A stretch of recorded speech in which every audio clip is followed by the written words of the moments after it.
Hello YouTube, this is Pastor Green. We're doing another creation science seminar. Today we're doing seminar 4A, Lies in the Textbook Being Used to Support Evolution. You can email me at godsohman@gmail.com. Remember, this is going to be a YouTube creation seminar. Make sure you subscribe to my page and click the notification bell. Also like and comment. By subscribing and clicking the bell, you're going to get new updates whenever I post a new video. And by liking and commenting, it lets YouTube know that I'm getting views, so it'll actually produce my videos a lot more, so more people can see it. As some of you guys know, I live in Cincinnati, Ohio. That's in the United States, and this shows you about where that's at. And creationists are not against science. We're just against the lies used to support a really dumb theory. If you knew that a maniac was going to deliver poison milk to your child's school in the morning, what would you do? You'd probably call the cops. You'd call the poison control centers. You'd let everybody you possibly could know that this maniac's going to poison your child's milk. Wouldn't you do just about anything to stop him? I mean, wouldn't you go to the school, call the cops, call the poison control center? You would do everything you possibly could to stop this person from harming your child. We have the 10 Commandments. Thou shalt not kill, thou shalt not lie, no other gods before me, don't commit adultery, things like that. And one of the biggest ones says that thou shalt not bear false witness. That's the number 9 one right there. And basically what that means is do not lie.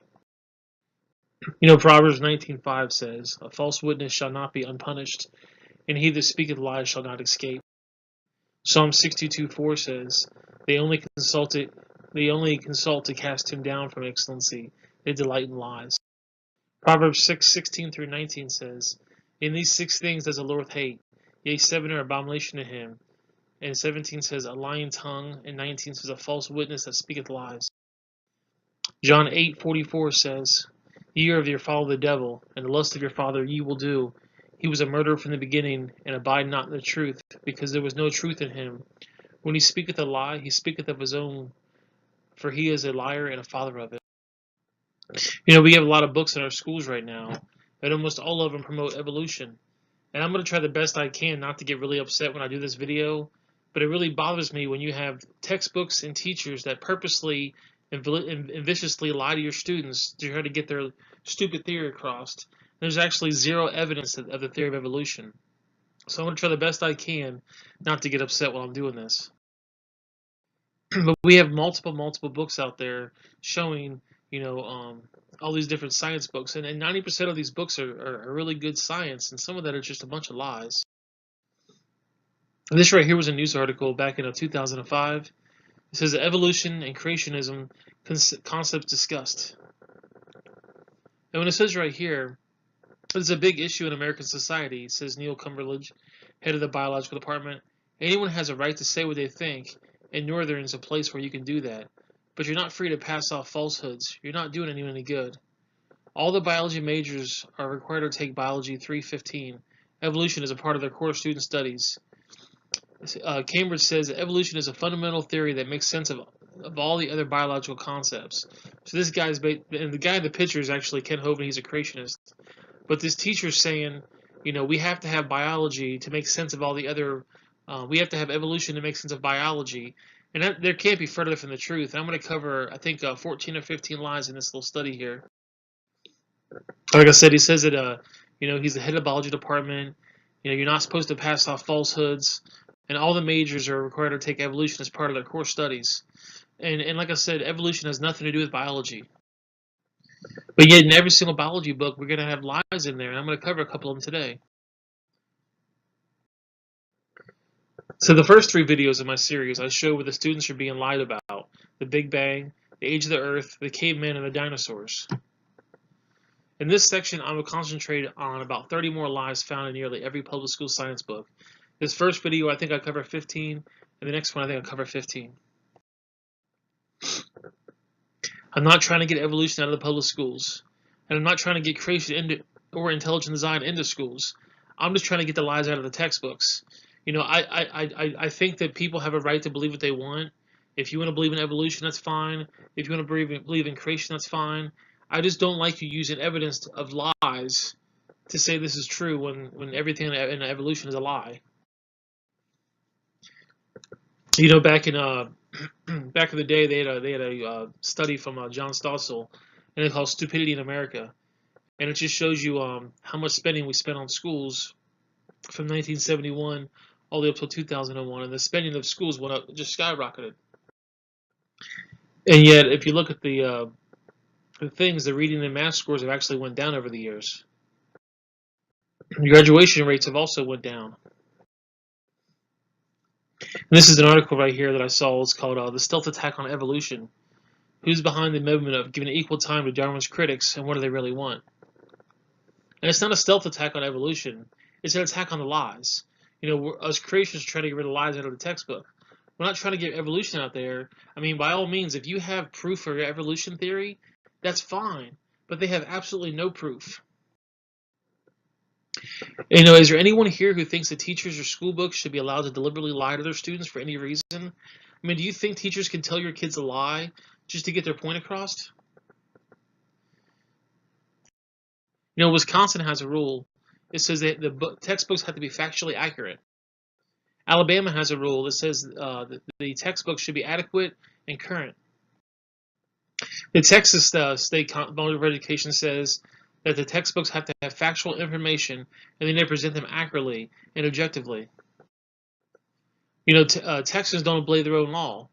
They actually okayed evolution of biology textbooks, even though there's been zero evidence for evolutionary theory being true. Pennsylvania has a code. Instructional materials shall be current and accurate. Florida's got a statute.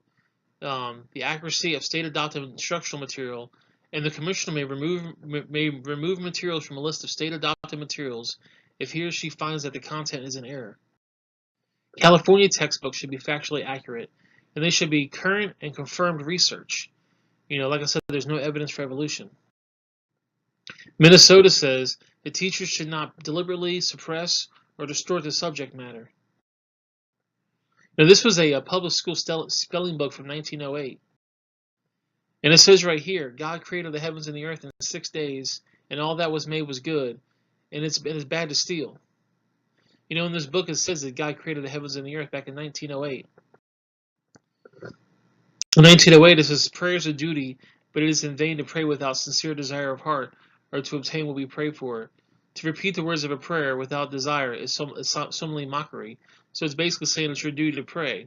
And again, I'm not trying to say that we need to have creation or religion in schools. I'm just saying that we need to get rid of lies. This book says, God governs the world in his infinite wisdom. The Bible teaches that it's our duty to worship him. It is a solemn thing to die and appear before God. But this textbook says, evolution is a fact. Evolution is a fact and not a theory. Birds arose from non-birds and humans from non-humans. No person who pretends to any understanding of the natural world can deny these facts any more than he or she can deny the earth is round, rotates on an axis, and revolves around the sun. So this book right here is saying that evolution is a fact and it's not a theory. In almost every biology textbook, there's going to be a section on evolution. And actually 25% of this book, this Essential Biology from 2001, is devoted to evolution. Evolution is a dying religion surviving on your tax dollars. This right here was a biology book from 2000 on page 303. It says, even though most scientists and religious leaders no longer see evolution and religion as in conflict, a minority of Christian fundamentalists remain opposed to evolutionary biology. They exert pressure of the government of many states not to allow evolution to be taught in secondary schools, or if it is taught, give equal time to what they call creation science. And then over on the right-hand side it says, if we prevent our secondary school students from learning what science has to offer, we run the risk that they will not be able to compete efficiently in college classrooms or in today's global economy. Bill Nye is doing this big thing right here where he's saying we have to teach kids evolution because if we don't teach them evolution, they're going to be dumb and stupid. They're not going to know how to live in society. But again, evolution has zero evidence. And I don't know of any medical doctor, I don't know of anybody of any kind of scientific field that needs evolution to do their job. And it says right here that creation science states that all species were created by God roughly 10,000 years ago, and that they have not evolved since. As scientific issues, we know these assertions are false. This right here is the evolutionist ultra call. They want to say that what we believe is not true, but we actually have more evidence in our favor than they do. And the world will be destroyed if we don't preach evolution. This whole biology book in 2001 has over 100 pages where only the theory of evolution is presented. There's zero creation evolution or creation science. Creation is not even mentioned. Students are not even given the possibility of knowing a reasonable creation model even exists. And this right here is a map of showing the different parts of the world back in 2000, different parts of the United States back in 2002, that shows you where evolution is being taught. The red areas, like where I live at in Ohio, we're doing a very, very bad job teaching evolution. But look at California, North Carolina, Indiana. They're doing an excellent job, very good. They're doing a great job teaching evolution. The question is, if anyone here who thinks teachers or textbooks should be allowed to use outdated or false information just to get their students to believe in their theory, I can almost guarantee that not a single person wants teachers to lie to their students. If anyone here who thinks teachers that deliberately lie should be fired, I personally think that if you lie to your students intentionally, you should be fired. Jesus said in Matthew 18:6, "But whosoever shall offend one of these little ones which believe in me, it will be better for him that a millstone were hanged around their neck and that they were drowned in the depths of the sea." So if you're a public school teacher and you're teaching your kids evolution and you know that it's false, Jesus is saying it's going to be better for you to be hung, but to have a millstone around your neck and be put in the sea than to hurt these kids. If you're a public school teacher and you know this is false, stop teaching it. You're well within your right not to teach evolution in your schools. And if you're a parent and your kids go to public schools, you have a right to tell the schools, I don't want my kids to learn about evolution. Is there anyone here who thinks textbooks with lies should be banned or torn out, or lies torn out from the books? Now, this is a beautiful picture right here of Grand Canyon. It's in the biology book of 1978 on page 320. And this is what it says in there. This is the Prentice Hall General Science book of 92, page 178. It says, over millions of years, the Colorado River has carved out the Grand Canyon from solid rock. It's a fact that Grand Canyon exists. There's actually two sides of the story. There's the creation viewpoint and the evolutionary viewpoint. To this creationist and evolutionist. Evolutionists will say that it formed slowly by little water over lots of time. The creationist says that it was formed quickly by lots of water a little bit of time. Evolution always trying to get rid of the line, the fact line, to make their students think their interpretation is part of the fact. It is a fact that Grand Canyon is there, but we don't really know if it happened slowly with lots of water, or slowly with a little bit of water, or quickly with a lot of water. This book by Whole Biology says that millions of years ago, the Colorado River cut through layers upon layers of rocks. This is a University of Science and Arts book back in Oklahoma. This is the Colorado River has cut through 2,000 meters of rock, exposing sedimentary layers that are like the huge pages of this book. Scan the canyon wall from the floor, and you can look back through hundreds of millions of years. If a dam was built across Grand Canyon, a huge lake would form. There's actually, in the Colorado River Basin, there's actually this great big huge river that's right, this great big huge plain that's right behind the Grand Canyon. So there's Colorado and there's Wyoming. This is where the Grand Canyon is, as you can see on this map. And this big area right here is where water could be filled up. You see this great big huge area of water? This is a Grand Canyon photo back in 2003. Another photo right there. And you can see the Grand Canyon right here.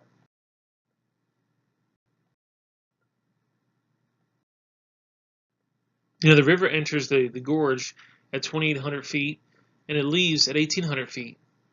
But here's the problem. If you look at the middle, there's actually a snow line at 6,900 feet to 8,500 feet, depending on where it's at. If the river enters at 2,800 feet, how could it carve an area that's 6,000 feet to 8,000 feet high? Rivers do go downhill. The snow line tells the story. Grand Canyon is a breach. It's a giant dam by the Kaibab uplift. See this little snow line right here? You know, water doesn't run uphill. And Grand Canyon is about 270 miles. The ground slopes up at the top of the Grand Canyon at 6,900 feet to 8,500 feet. Colorado River enters the canyon at 2,800 feet, and it runs downhill. As you can see, it goes from 2,800 feet down to 1,800 feet. Like I said, water doesn't run uphill.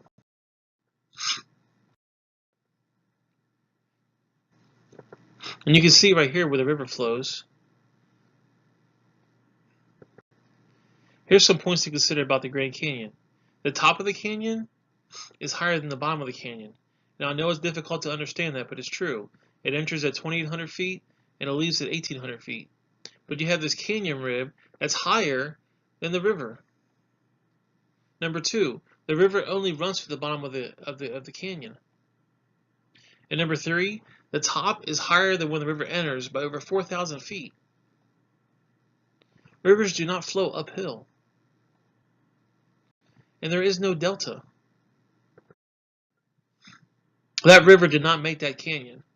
You know, there's a creation evangelism down in Alabama. They have this little model here that basically you put this water in there, you make a big dam, and you let the water go, and it just carves out basically little mini Grand Canyons. You can get this book from In the Beginning called by Walt Brown almost any place you want, Amazon, eBay, or you can go to Creation Science Evangelism website and get it for about $24. Again, the river enters at 2,800 feet and leaves at 1,800 feet.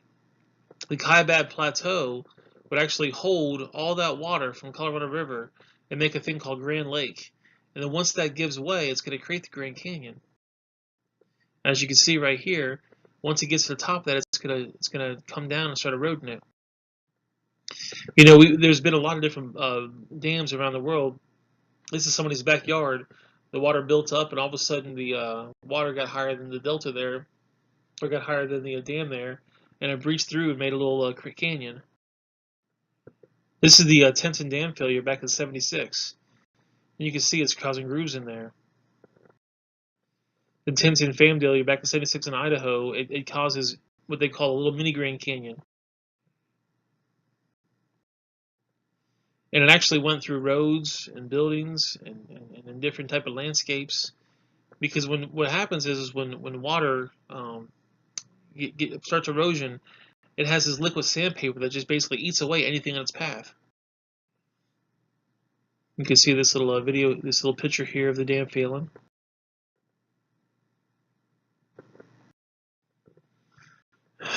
This reservoir back in 2005 near St. Louis, 1.5 billion gallons were lost and had an enormous erosion in under 10 minutes. It was just an amazing dam break right there.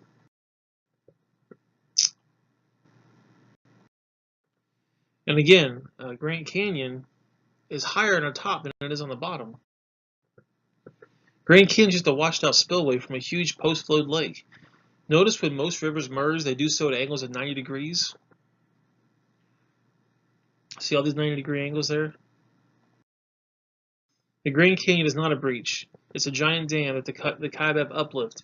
The barbed canyons on the east side of the river proves this. You see how it turns there? It's not 90 degrees. See these little parts of the side there?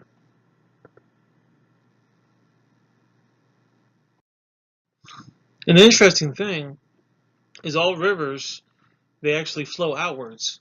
But all these rivers go into the dam. The red parts are where the Colorado River is, and the yellow parts are showing rivers that actually feed the Colorado River. So instead of, if this actually was erosion, then it would come down the river and then it would feed these little small rivers. But in fact, these little small rivers actually feed the canyon. The yellow areas are showing drainage flows. So these waters are actually coming down and filling the river instead of the river filling the little drainage flows. This book says the Colorado River cut through layers upon rock over millions of years. That's a lie. That's lie number one. The river did not make that canyon. You guys ever seen this thing right here? It's called a calf puller. A lot of farmers use that.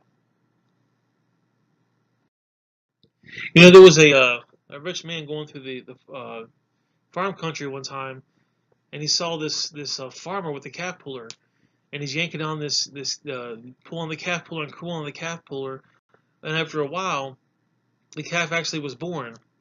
And when he got done, he asked the farmer. He said, "Do you have any questions?" And the farmer said, "Yeah. How fast was that calf going?" See, this guy thought that the calf ran into the cow and got stuck, and then he had to pull him out. What was actually happening was the calf was giving birth. In 2 Peter 3, it says, "Knowing this first, that there will become in the last days scoffers, walking after their own lusts." So there's going to be people that scoff the Bible because they have their own lusts. Jude 18 and 19 says, "How that they told you they should be mockers in the last time, who shall walk after their own ungodly lusts.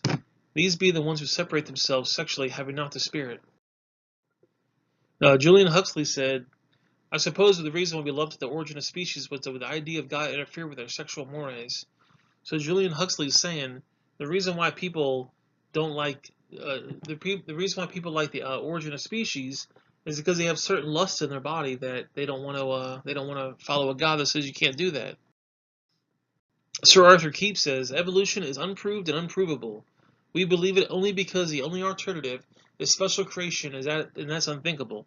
Sir Arthur Keep was one of the most popular evolutionists of his time, and even he says it's unproven and unprovable. But the only reason we believe it is because we can't believe in a God. Romans 1:28 says, even as they did not like to retain the God in their knowledge, God gave them over to a reprobate mind to do those things which are not convenient.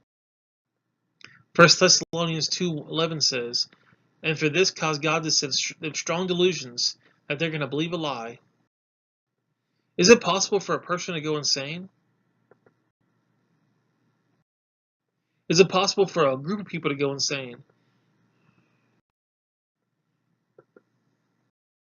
Is it possible for an entire nation of 55 million people to go insane? Is it possible for an entire nation to go insane? Is it possible for an entire nation of 110 million people to go insane?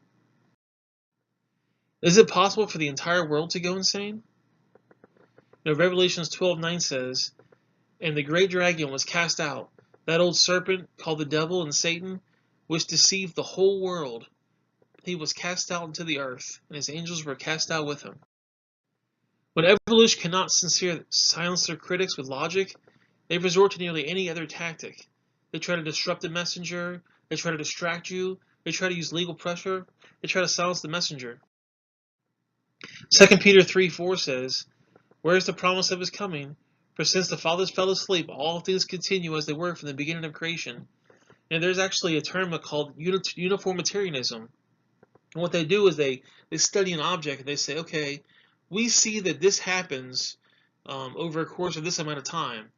And if we extrapolate that back, we say, oh, well, it must have been millions of years it took this to happen, because we're using this little small thing that's happening today to say that's how it must have happened in the course of the whole entire world. 2 Peter 3:5 says, "For this they are willingly ignorant of, that by the word of God the heavens were of old, that the earth standing out of the water and in the water, whereby the world that was, being overflowed with water, perished." James Hutton, he said that his book, The Theory of the Earth, he said that the earth is much older than most people thought. So this is what happened. James Hutton's book about the earth was published in 1975. At that time, Europe was in revolution. There was American revolutions, European revolution, the French Revolution, the Spanish Revolution. There was revolutions all over the world, and people didn't want to read the Bible because it says you got to honor your king. So you had the American Revolution, the French Revolution, the Spanish Revolution, the Polish Revolution, the Italian Revolution, German Revolution. There was all these revolutions, and people hated kings, so they wanted to say, what are we going to do to get rid of this? And the Bible says, you should honor your king. 1 Peter 2:17 says, "Honor all men, love the brotherhood, fear God, and honor that king." In the book it says, before radiometric dating was available, Many people had estimated the age of the Earth to be only a few thousand years, but in the 1700s, James Hutton estimated that the Earth was much older. He used his principle uniformitarianism. This is the principle that states the Earth process occurred today are similar to those that occurred in the past. He observed that processes that changed the rocks and land around him were very slow, and he inferred that if they had been just as slow throughout the whole Earth's history. Hutton hypothesized that it took much longer than a few thousand years to form the layers of rock around him to erode the mountains once towered kilometers high. So basically what he said is, I'm watching these rocks erode, and then maybe they erode like a millimeter over the course of a year. Well, if I take that back millions of years, oh, well, that must mean that this rock used to be here and now it's here. That's how they get the idea about the Grand Canyon taking millions of years. Uniformitarianism basically is the present is the key to the past. No, the Bible is the only perfect key to the past. In this book, The Great Turning Point, it's a great book giving the complete story of how the old Earth view became popular in the 1800s. And like I said, he says the uniformitarianism is a process it's a principle that says the process occurring today are similar to those that occurred in the past. And then there's a guy named Charles Lyell that read that book and said, wow, I need to find evidence for this. So Charles Lyell was a Scottish lawyer, and he hated the Bible. And in 1830, he wrote a book called Principles of Geology. He said men of superior talent, like himself, who thinks for themselves, they were not blinded by the biblical authority, like the Bible. The false conclusions, fertile reasoning, ancient doctrines, sanctioned by the implicit faith of many generations, and supposed to rest on spiritual authority.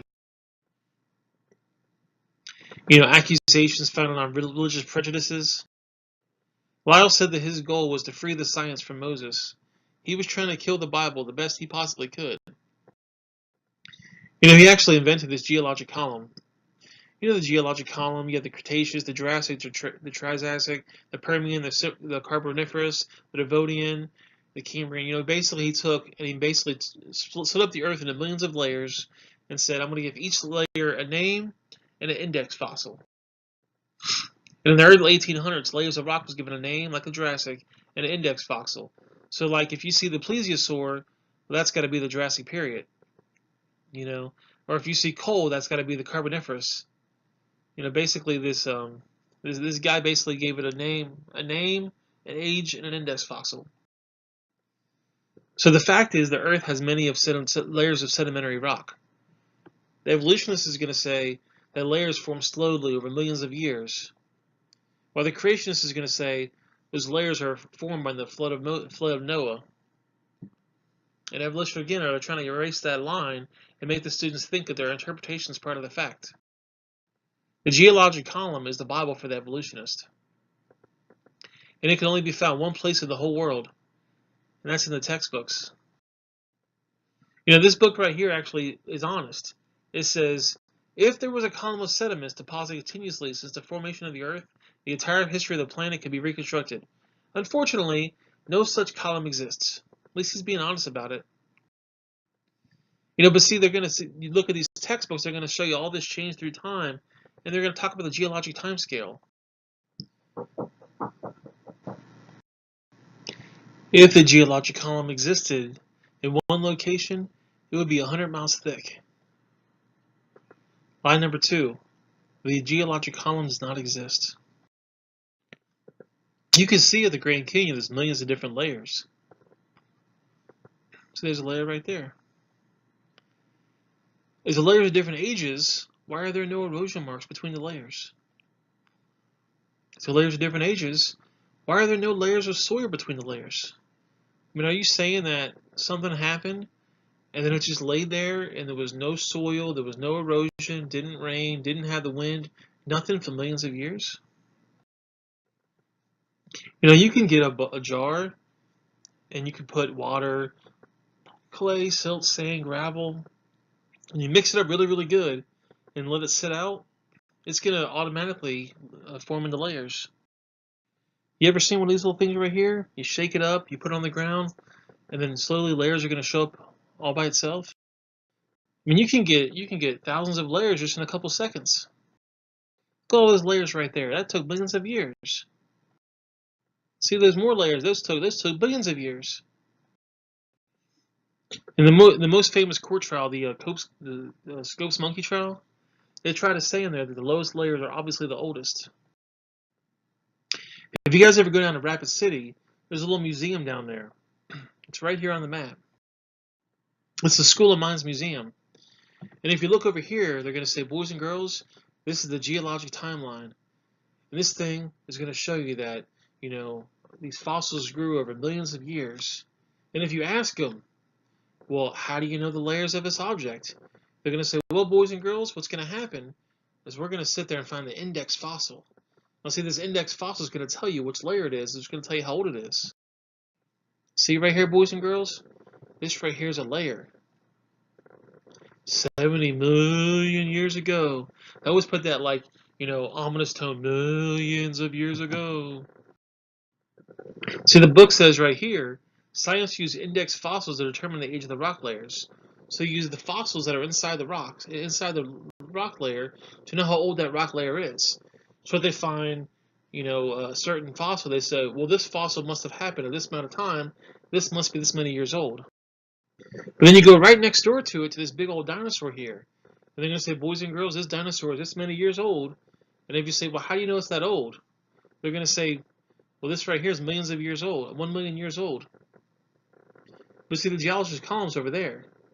So if you use the fossil to date the layer of the rock, they're actually going to say that they take the rock to date the layer of the fossil. It's circular reasoning. The strata is dated by the fossils, and the fossils are dated by the strata. And they're going to say, well, yeah, that's circular reasoning. Obviously, it can't be both. See right here, it says, finding a particular fossil indicates the age of the rock in which the layer that they're found. So the age of the layers will determine what fossils are in it. There's actually over 1,200 different minerals in the world, and they're all basically broken down on a hardness scale. Let's see what the evolutionists have said themselves about circular reasoning. The age of the layers determine the fossils that are in it. See, the Glencoe biology book's kind of funny, because on one page they say you date the rock by the fossil, and on the very next page it says you date the fossil by the rock. Line number 3, this is circular reasoning. This evolutionist, G.E. O'Rourke, said, the intelligent layman has long suspected circular reasoning and the use of rocks to date the fossils and the fossils to date the rocks. The geologist has never bothered to think of a good reply, feeling the explanations are not worthy of the trouble as long as the work brings results. It cannot be denied that from a strictly philosophical standpoint, geologists are arguing in a circle. The succession of organisms had been determined by a study of the remains embedded in the rocks, and the relative ages of the rocks are determined by the organisms that they contain. This Derek Ager says, ever since William Smith at the beginning of the 19th century, fossils have been and are still the best method and most accurate method of dating rocks.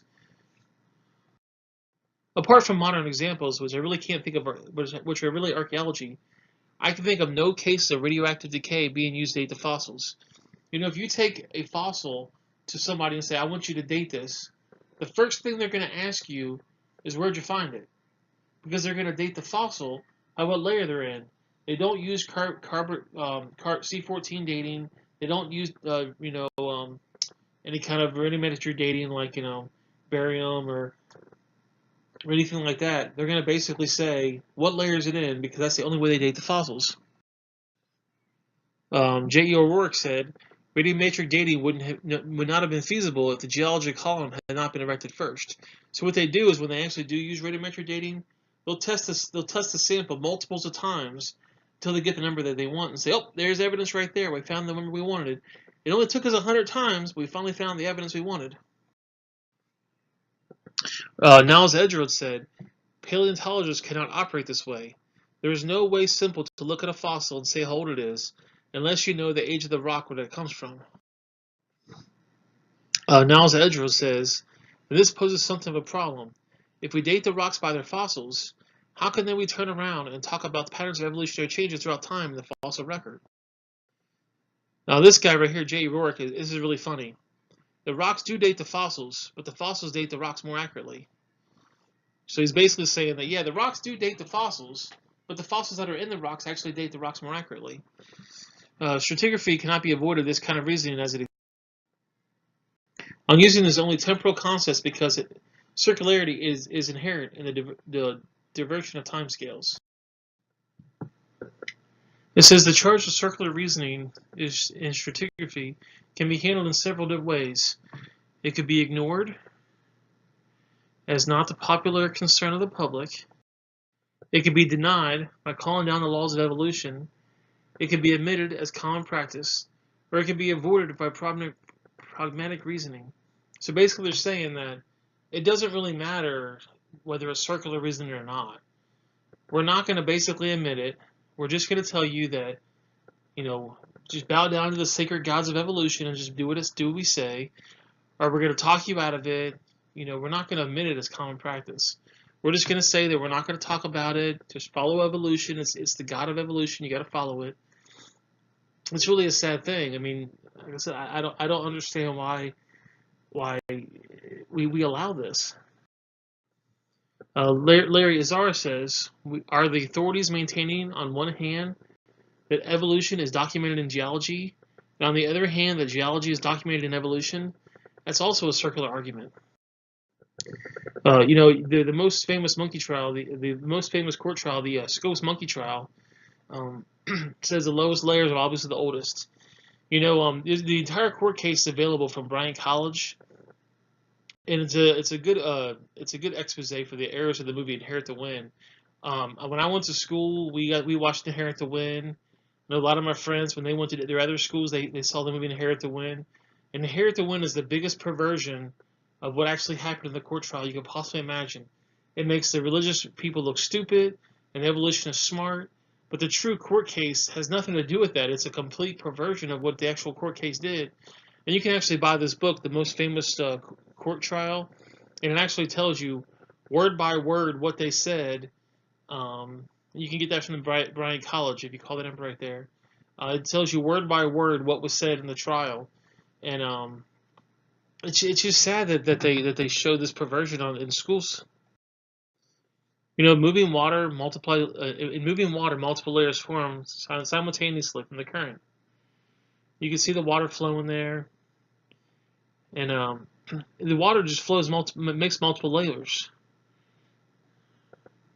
And the fossil found here, the fossil found here was a positive first, and it's older. And the fossil found here deposited last and is the youngest. It's very possible that the ones on the top could be the oldest and the ones on the bottom could be the youngest because of the water flow. See, my question is for evolutionists is all throughout the geologic column you've got limestone. How do you know this is Jurassic limestone compared to coniferous limestone? There's no way of knowing that except for with radiometric dating, and radiometric dating won't even tell you that. What they're going to do is they're going to ask you what layer it came from. How do you tell the difference between 100 million-year-old Jurassic limestone and 600 million-year-old Cambrian limestone? They're going to tell you it's by the index fossils. They're not going to do any kind of radiometric dating on it. They're going to tell you by the index fossil. That's how we know how old that limestone is. This right here is a picture of a trilobite. And over here in this book, Modern Earth Science in 1989, it says, this trilobite fossil makes a good index fossil. If a trilobite fossil such as this one is found in the rock layer was probably formed 500 to 600 million years ago. That's what they believe. They think the trilobite is an index fossil. As I said, it's a trilobite fossils make good index fossils. But yet right here is a fossil of a smashed trilobite.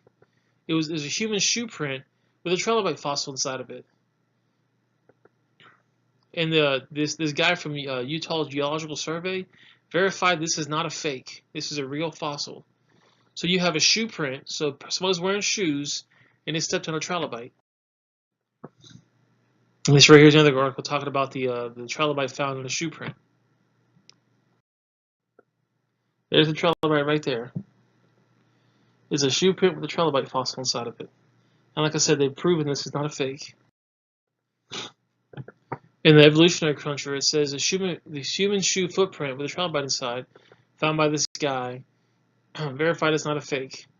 And it shows you in this book right here, the shoe print found in the Cambrian shale is a close-up with a fossil trilobite found on the heel.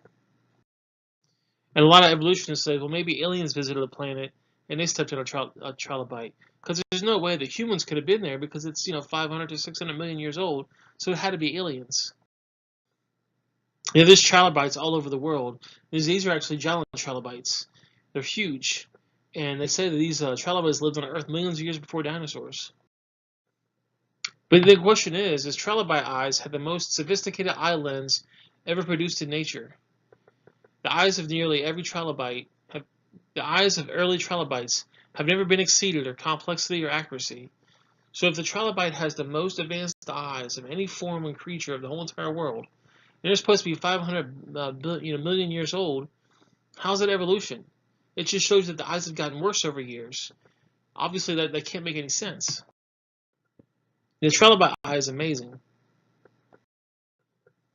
This book says, like I said, trilobite fossils make good index fossils because it's probably formed about 500 to 600 million years ago. Well, the question is, if there's a human stepped on it, that means from 500 to 600 million years ago to today, they could be in every single rock layer. So they can't be a good index fossil.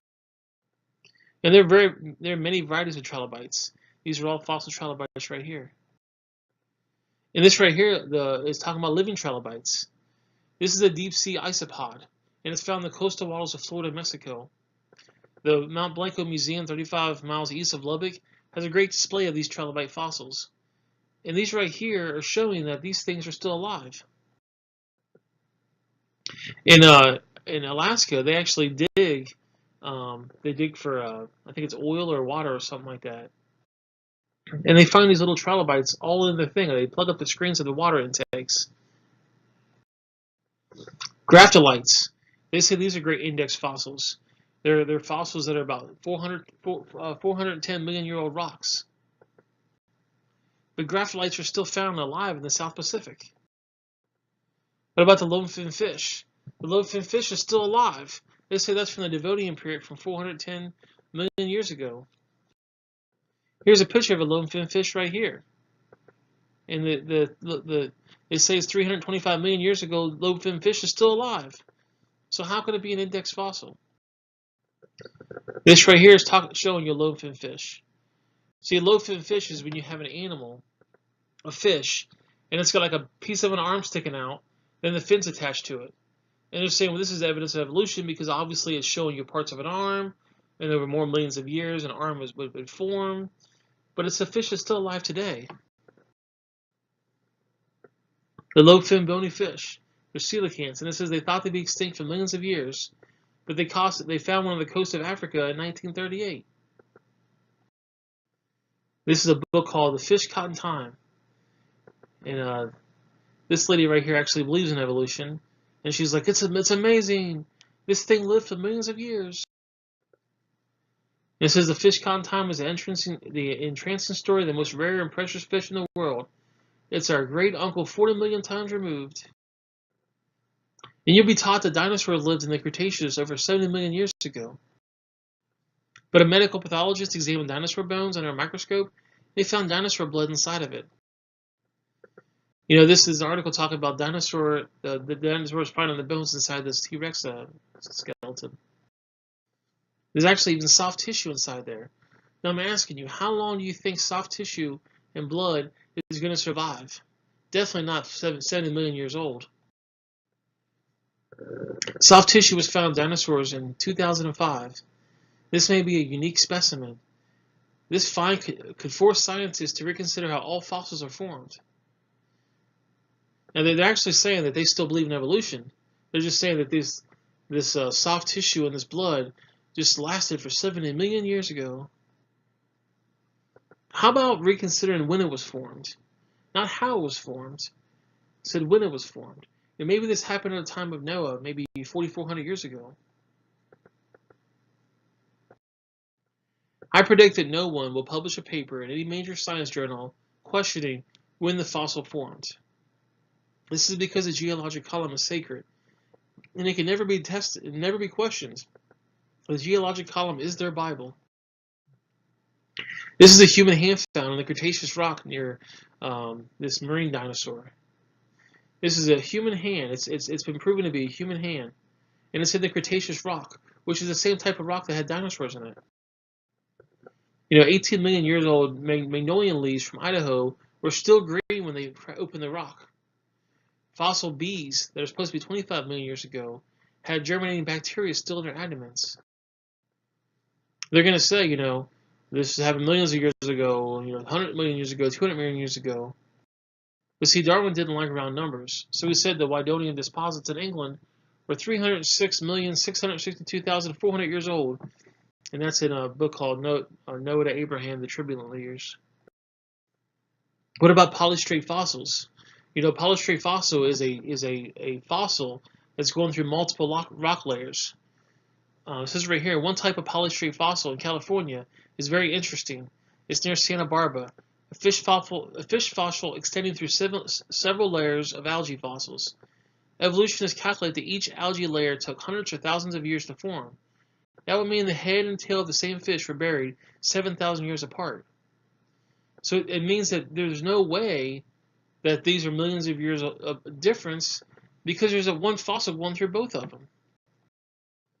The question is, how long would a dead tree stand up right before falling over in your town? Maybe 10 years, 20 years, 100 years at most? But yet, we've got fossil trees going through multiple rock layers. There's a bunch of pictures all over the world of fossils going through multiple rock layers. Here's one right here. This is a petrified tree in Yellowstone. Standing petrified trees found in Yellowstone National Park in Wyoming. There's another picture of a polystrate fossil.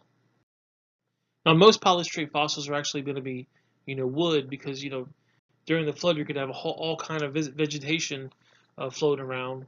But there has been a couple different things like fish and whales that have been found as well. Just a bunch of different fossilized trees. This is actually a cluster of standing fossil trees. It's just really interesting that they have all these different things. Right here, the circle, that's where the Mary League coal zone is, and you can actually see this tree going through multiple rock layers. And this right here is a picture of a tree standing there. A tree that just died a couple of days ago. And over in the corners where they found this petrified tree, it's actually lower. The petrified tree is higher than the trees living today.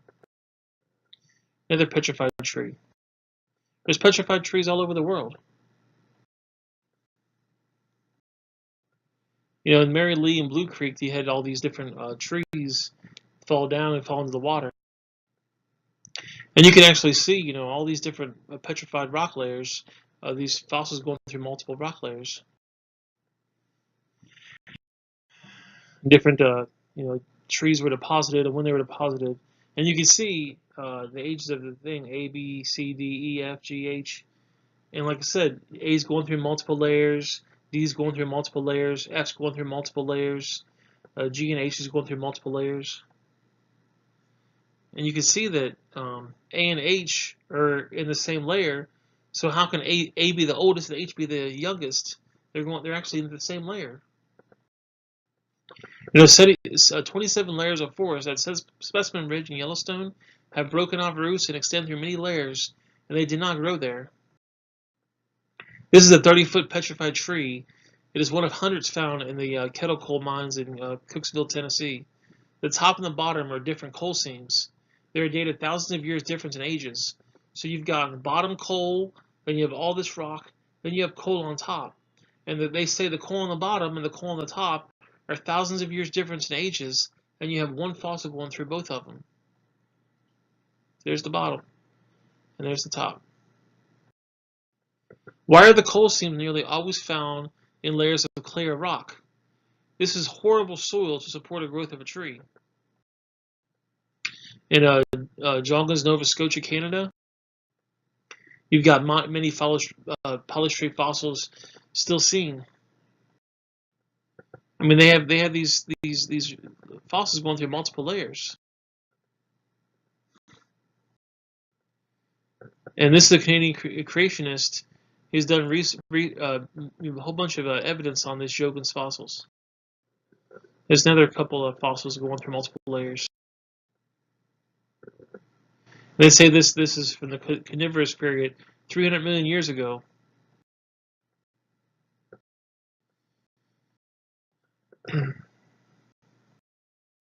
Another fossil right there. This is a petrified wood running through 12 layers of slate.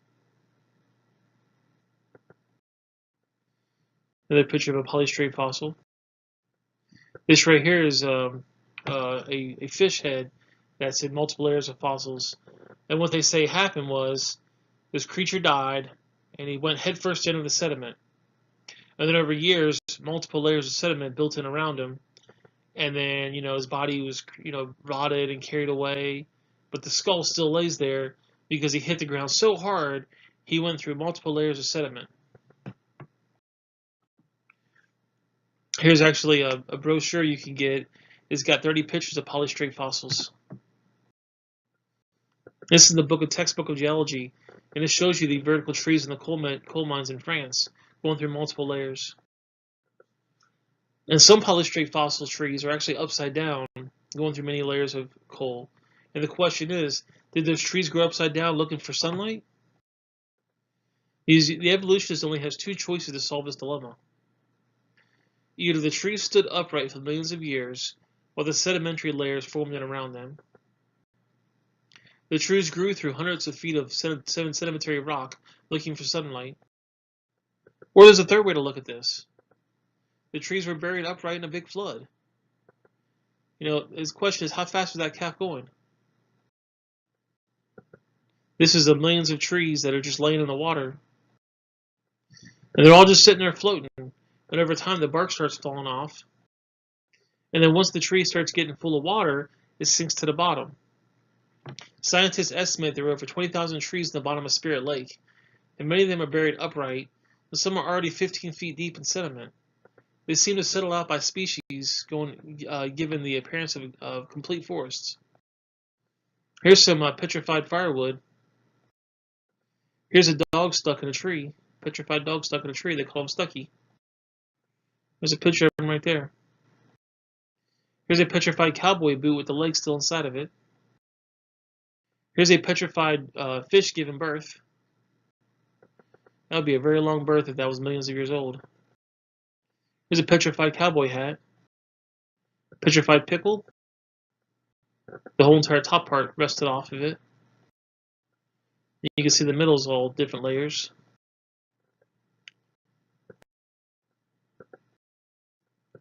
Here's petrified flour bags. It's commonly believed that petrification is a process taking millions of years. It's not true. Under ideal circumstances, petrification can take place in a few as of 3 weeks.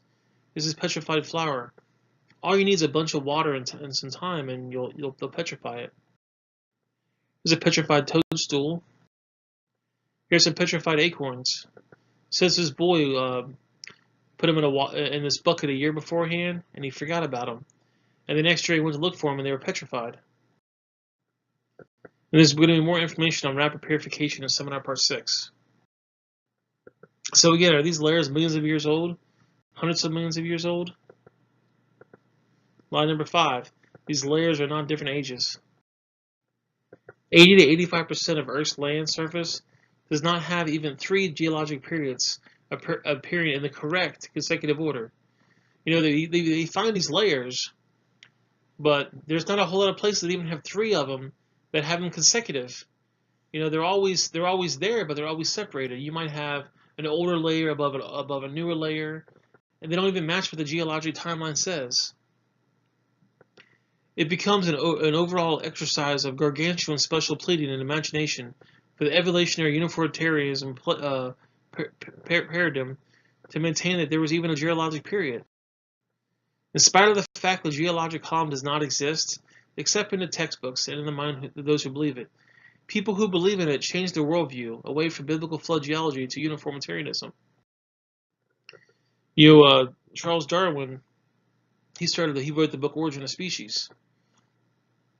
Charles Darwin was 22 years old, and he was fresh out of college to be a preacher, and he set on sale the HMS Beagle in 1831. Darwin bought his Bible, and Charles Lyell's book, Principles of Geology, on his 5-year voyage. Lyell's book changed Darwin's life forever. This is a letter to Russell Wallace in 1865. It says, "Thus disbelief crept over me at a very slow rate, but at last it was complete. The rate was so slow that I felt no distress. I never even since doubted for even a second that my conclusions were correct. I can indeed hardly see how anyone could have thought Christianity to be true. For if so, the plain language of the text seemed to show that the men who do not believe in this world, including my father, brother, and almost all my best friends, would be everlastingly punished. This is the damn doctrine." So, Charles Darwin left Bible school to board a ship, and basically Lyell's book changed his mind to become an atheist. Darwin tried to dedicate his second edition to Lyell. He actually dedicated his second edition to Lyell. It says the second edition is dedicated with grateful pleasure as an acknowledgement that the chief part of whatever scientific merit this journal and other works of the author may possess, it has been derived from studying the well-known and admiring principles of geology. So, like I said, the Beagle, they went around the world for 5 years, and they were basically just Charles Darwin was the science officer. His job was just to collect different species of animals and get information on them. And this right here is the Galapagos Islands. Aboard the Beagle, Darwin spent 5 weeks exploring the Galapagos Islands. And Darwin counted 14 different varieties of finches on the Galapagos Islands, and he noticed that their beak shapes were different sizes. It shows you right here in the book Whole Biology, it shows you the variance of the beak sizes from the dry years to the wet years. And it shows you how the little dip of how big and small they get. But what they don't tell you is that this chart is in millimeters, and it's up or down 1 millimeter. So we counted 14 varieties of finches on the Galapagos Islands. And I'll tell you right now, that all these different finches came from a common ancestor. It was a bird. Darwin wrote The Origin of Species. He said, "It's a truly wonderful fact that all animals and all plants throughout all time and space should be related to each other." So basically what he's saying is all the animals and all the plants have a common ancestor. So bananas and dogs have a common ancestor. Pine trees and elephants have a common ancestor. What Darwin observed was what is called microevolution. We call it a variation. Calling it microevolution gives a free rider effect. You see, you have one dog, and he turns into multiple different kinds of dogs. And you have one rose, and it turns into multiple different kinds of roses. It's observed, it's scientific, and it's scriptural. It's a fact. But it's still a dog. It's not evolution, it's only variation. The dog, the wolf, and the coyote had a common ancestor, and it was some type of canine species. People always say this is funny. You got a dog, a wolf, a coyote, and a banana. Which one's not like the other? Obviously, we know it's the banana, but even PhD scientists don't know the difference. Even a child could tell you. This National Geographic magazine said, "You got a wolf to a wolf. The fruit tree yielding fruit after his kind, the living creature after its kind." The Bible says that it's going to take after its kind 10 times just in chapter 1. The word evolution has many different meanings, and only one of them is scientific. You have cosmic evolution, the origin of time, space, and matter, or the Big Bang. You have chemical evolution, the origin of higher elements from hydrogen. You've got all these different elements. The Big Bang produced hydrogen and some helium. Well, how did the other 5 elements evolved? The third one is stellar and planetary evolution, the origin of stars and planets. And no one's ever seen a single star form. There's so many stars in the world that we can actually have 11 trillion of them each. It's been estimated that there's enough stars in every person on the Earth to have 11 trillion of them. Then you have organic evolution, the origin of life. Then you have macroevolution, the changing from one kind of animal to another kind of animal. Then you have microevolution, the variation within the kind, and only number 6 has been observed. The other 5 are religious. In religion, this is from the dictionaryreference.com. This is a belief in and reverence for a supernatural power or powers regarded as a creator and a governor of the evolution. So it's some type of entity, whether it be a god or a power, that created the universe. B, a persona or institutionalized system, which is basically public schools, grounded in such belief and worship. Number 2, a life or condition of a person with religious order. 3, the set of beliefs, values, and practices based on the teaching of a spiritual leader. Evolution will call him Darwin. And 4, a cause, principle, or activity pursued with zeal or continuous devotion. So basically, religion is something that you believe with faith. It's faith that talks about the creation of the universe. It's a persona or institutionalized system believed in worship in something. It is a condition of a religious order. It is a set of beliefs, values, and practices based on the teachings of a spiritual leader. And it's a cause or principle activity with great zeal or conscientious devotion. And this book right here says evolution is called change over time. But that's not the meaning of evolution. See, it says right here, in other words, there's no doubt that living things have changed over time. Well, obviously, it's changed over time. Living things, what happened to the 4 stages of evolution? The first 4 is cosmic evolution, the origin of time, space, and matter; chemical evolution, the origin of higher elements; stellar or planetary evolution; organic evolution. I mean, how are you going to have life walking around on Earth if life haven't even been made yet? Time, space, and matter hasn't even been made yet. The chemicals that make this life. I mean, how can you have those things? Now, this right here is given another definition. Evolution can be defined as a change in species over time. They're getting a little more specific. They didn't just say change over time. Now they're saying a change in species over time. Well, that's the definition of the word microevolution, the variations within the kind.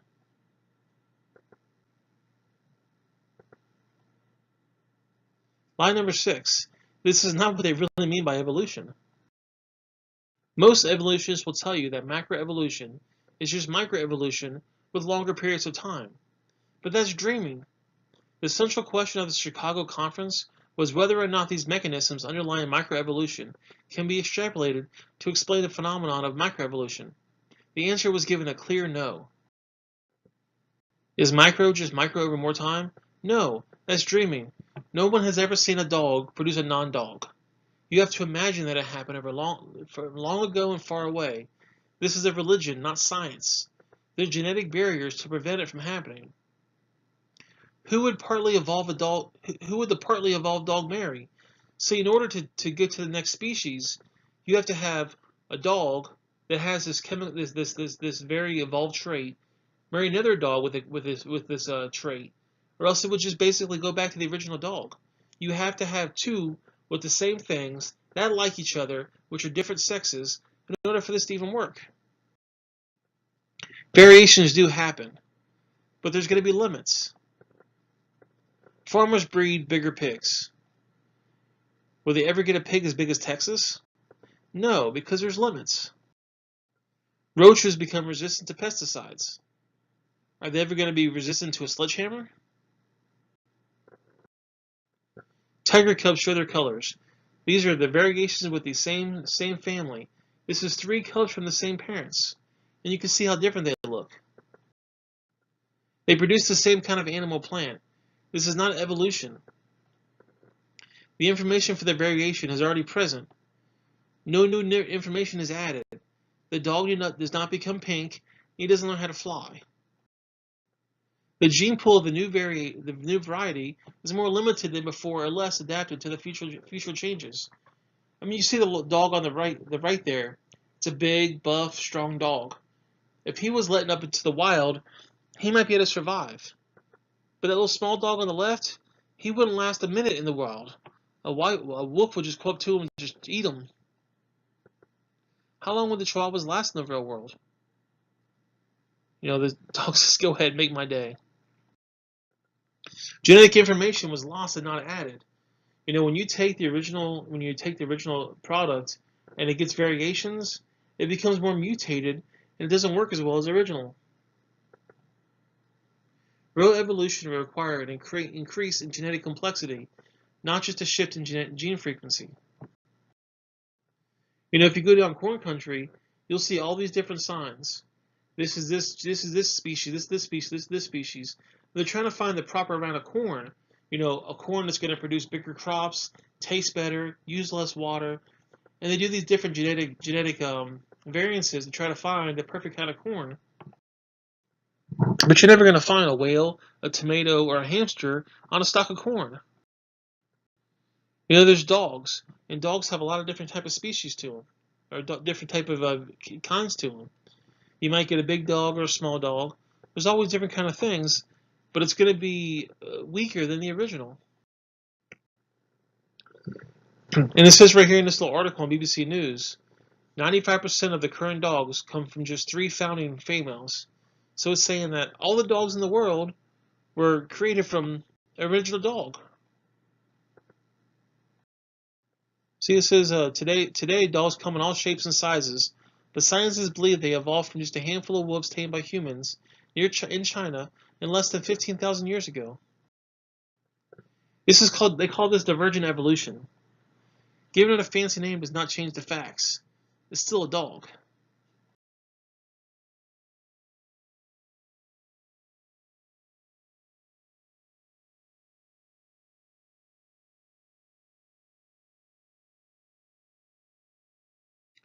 And what they say is these 2 squirrels are in reproductive isolation. These 2 squirrels have been isolated from each other for 10,000 years, so they can't interbreed. And they call this reproductive isolation.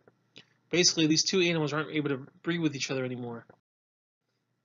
But there are a whole different kind of species of squirrels around the world. This book right here is a Mexican book, and it says the horse, the zebra, the burro, the donkey, they all have a common ancestor. I agree, it's some kind of a horse. You even get miniature horses. This is the world's smallest horse back in 2002. His name is Mini Buck. He's 4.5 years old. What was the original kind? They've actually been able to breed horses and other animals together. You get a Zorse, a Zonkey, a Zioni, a Zedonk, a Zebras, a Zebra. This is a zebra right here without his stripes. He forgot to put his PJs on. Here's a whole horde of zebroids, zebras and horses that have bred. The Kentucky Derby has spent over 100 years of very expensive selective breeding to improve their race times. And even back then, you've had some pretty good times.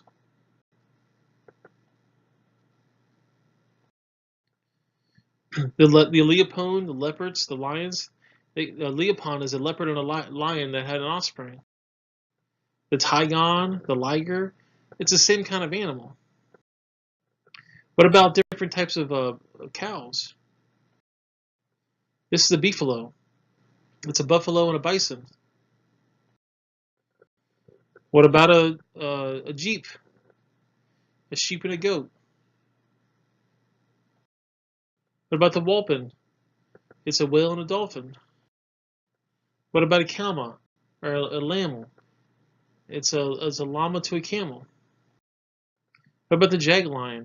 It's a jaguar and a lion. The bobcat lynx cross is a result of breeding a bobcat and a lynx. And you can see there's different types of colors and patterns, but it's still the same kind of animal. This is a really interesting little article here. It's actually a book that tells you can buy different types of animals. What kind of animal do you want to buy? But this right here says the jungle fowl. Jungle fowls are the original bird from which all varieties and strains of domesticated chickens are derived. So it's saying that all these different types of chickens have a common ancestor, and it was a chicken. There's 8 different types of bears in the world, and they may have a common ancestor. It was a bear. This right here is a pigsley. It's a cross between a polar bear and a grizzly bear. And this book right here says, look at these fish right here. They've got different types of fins. They've got different types of faces. Oh, they must be different. Well, they have a common ancestor. It was a fish. This right here is a book. It says that the Brussels sprout, the cabbage, the cauliflower, the broccoli, the kale, all came from a mustard seed. This right here is an English walnut tree grafted on top of a black walnut tree. So they found out that the English walnut tree tastes really, really good when you get their walnuts. The black walnut tree tastes horrible. But the black walnut tree has really good root systems, and the English walnut tree does not have very good root systems. So they just graft them on top of each other. That way you get the great root system from the black walnut and delicious walnuts from the English walnut. And this right here are just farms of these English walnut trees on black walnut stumps. But you're never gonna graft a walnut tree on top of the back of a turtle. There's been experiments on selective breeding for sugar beets. They were trying to increase their sugar content. Well, the sugar content was raised from 6% to 17%, but no further increase was possible. And the further they got from the norm, the more problems they created. Did the elk, the moose, the reindeer, and the caribou come from common ancestor? I don't know, but that'd be a great field of study. People ask me all the time, don't bacteria become resistant to drugs? To advance their view, evolutionists have long pointed to mutations with beneficial effects. The most common examples are given as mutations sometimes make bacteria resistant to antibodies. And so the argument goes, if mutations can make bacteria stronger, they must be able to do the same thing for creatures. And Dr. Spencer points out this is based on a misunderstanding for the mutations that cause antibiotic resistance still involve information loss. For example, to destroy a bacteria, the antibodies attach to part of the bacteria cell. Mutations sometimes cause deformities in their rhizomes. Since the antibodies cannot connect with the misshapen rhizomes, the bacteria are resistant. But even though this mutation turns out to be beneficial for the moment, it still constitutes a loss of genetic information, not a gain. No evolution has taken place. The bacteria do not get stronger. In fact, under normal circumstances with no antibiotics present, they are weaker to the non-mutated cousins.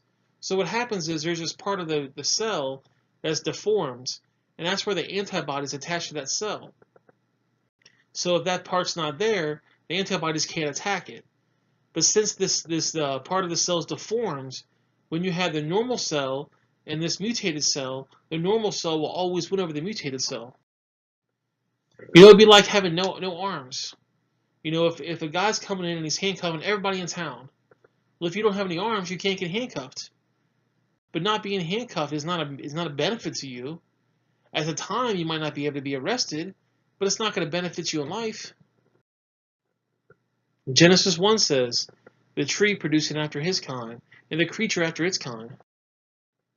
See, what happened is Hutton's book, The Theory of the Earth, was published in 1795, and it made people doubt the Earth was 6,000 years old. And then Lyell's book, The Principles of Geology, was published in 1830, and it made people doubt the flood.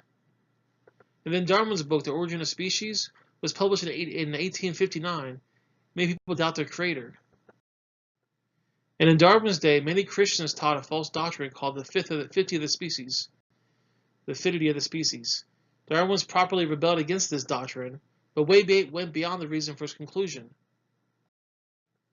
Darwin did not think of the evolutionary idea, he just made it popular. In the 6th century BC,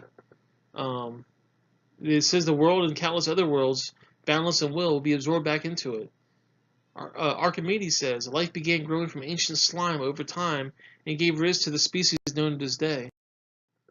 5th century BC, they elaborated on the Archimedes theory, speculating that one time many different and variety species have existed, and some of these have held and will adapted survival in the harsh condition of the surrounding, so they died out and got stronger, and more adaptable species took their place.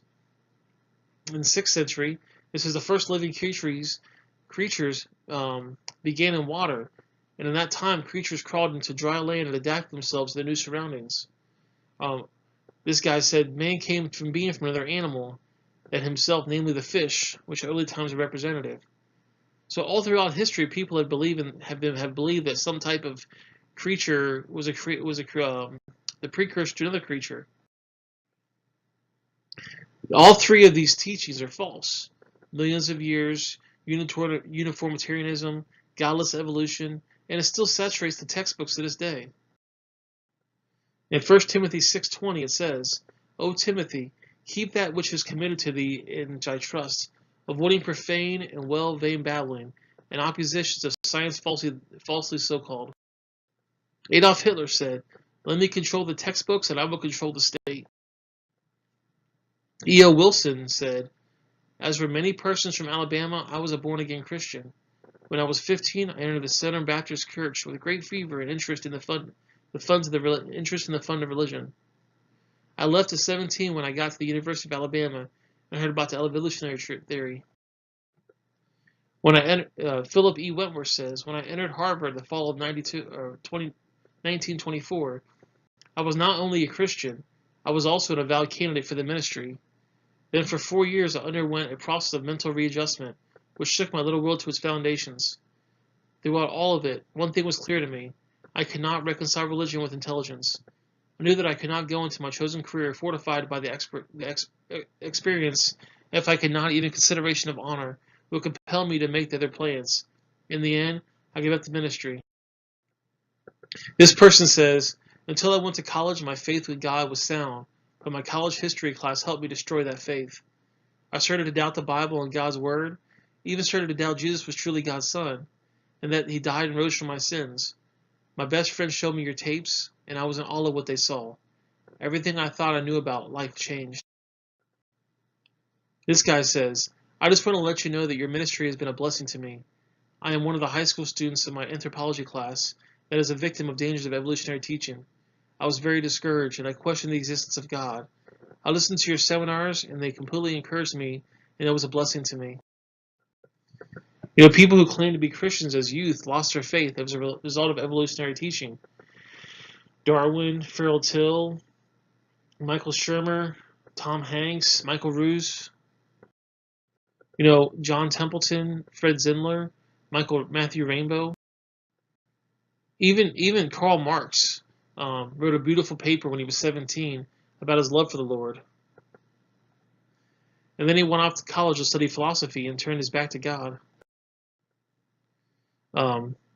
This is an excerpt from the life of Stalin. This is at a very early age, while I was a pupil in school, Comrade Stalin developed a critical mind and a revolutionary sentiment. He began to read Darwin and become an atheist. A boyhood friend of his said, I speak to God. Joseph heard me out, and after a moment of silence he said, they're fooling us. There is no God. I was astonished at these words. I have never heard anything like it before. How can you say such things? I exclaimed. I'll lend you a book I read, and I'll show you that the world and all the living things are quite different than what you imagine, and all this talk about God is sheer nonsense. What book is that? I inquired. Darwin, you must read it. He impressed in me. And Soviet dictator Joseph Stalin is reported to have killed over 60 to 100 million of his own people. Andrew Carnegie is once said to be the America's richest man.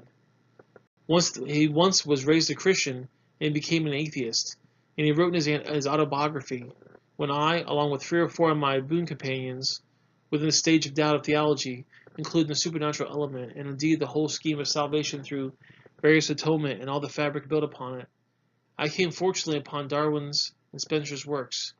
I remember that light only came as a flood. It was all clear to me. Not only had I got rid of theology but the supernatural, but I found the truth in evolution. The Carnegie Foundation financed the National Center for Science Education, and right now the president is Dr. Eugene Scott, and their stated purpose is to keep creation out of the public schools. U.S. President Theodore Roosevelt was influenced by evolutionary theory. He believed that the inferior race was the Indians. This is a book called, in the video, Let My Children Go. It said 75% of all children raised in Christian homes who attend public school or reject the Christian faith by their first year of college. Suppose I had a theory that the moon was made of green cheese. And I said NASA proved it when they were there in 1973 on a secret mission. Obviously, I can have any theory that I want, but it's wrong of me to lie about my evidence to get people to believe me. It's worse for me to use tax dollars to make everyone support my lie. But see, in these books, they talk about evidence from fossils and structures and molecular biology and development. Magicians are great at what they want people to see and what they don't want them to see. See, magicians are all about misdirection. And some evolutionists are even better at getting students to believe, to see what they want them to see. So they talk about the origin of life and special creation and extraterrestrial origin and spontaneous origin and the scientific viewpoint. These are different hypotheses. But see, evolution is dead, and some followers are having a hard time letting it go. They will even lie to you to make you believe it's all fine. They need their tax dollars, and without them, evolution will die. They see a dying corpse, and they say, he never looked any better. His heart rate and pulse looks great. Evolution is based on two faulty assumptions. Number one, mutations make something new. And number two, natural selection makes it survive and take over the population. Evolution is a religion of death and not life.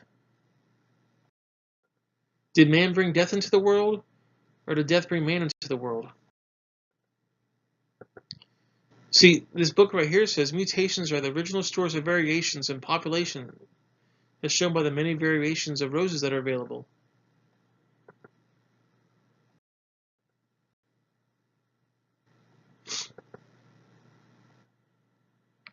This is lie number 7. Mutations do not cause evolution.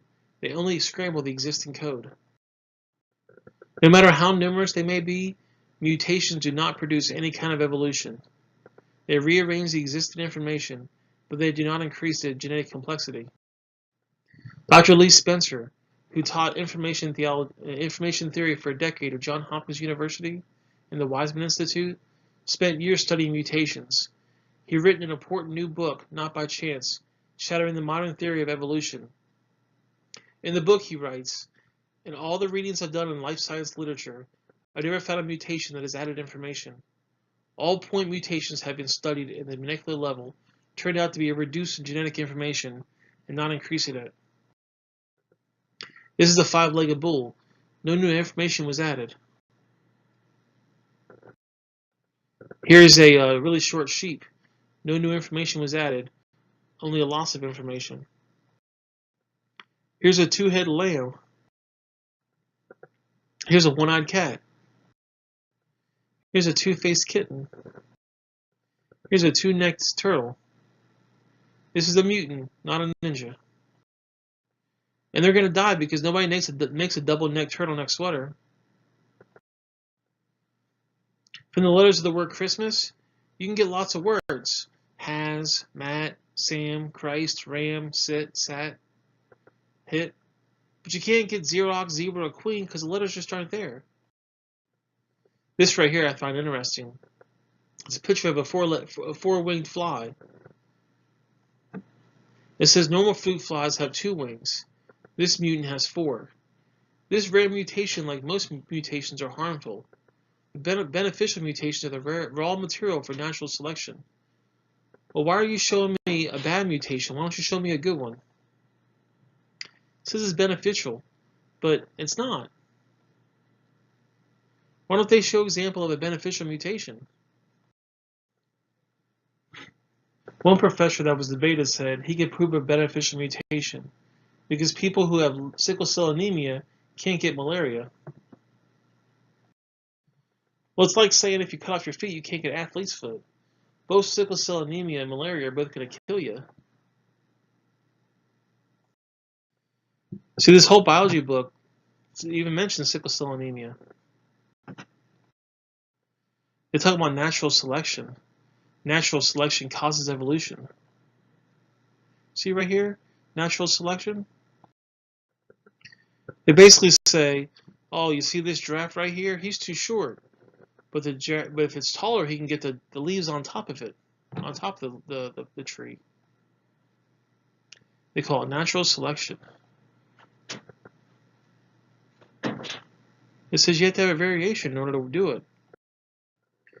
Creationists have no argument with natural selection. We thought of it first. It's only a conservative process that removes deficient organisms and keeps the species alive. That's what Edward Bloss says. See, we don't care about natural selection. We agree with it. We agree that the animals that are going to survive the better are going to last longer.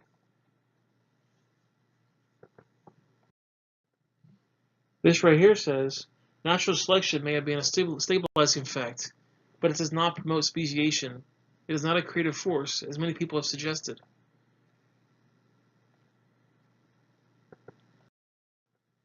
This right here says, natural selection can act only in those biological properties that already exist. It cannot create properties in order to meet adaptational needs.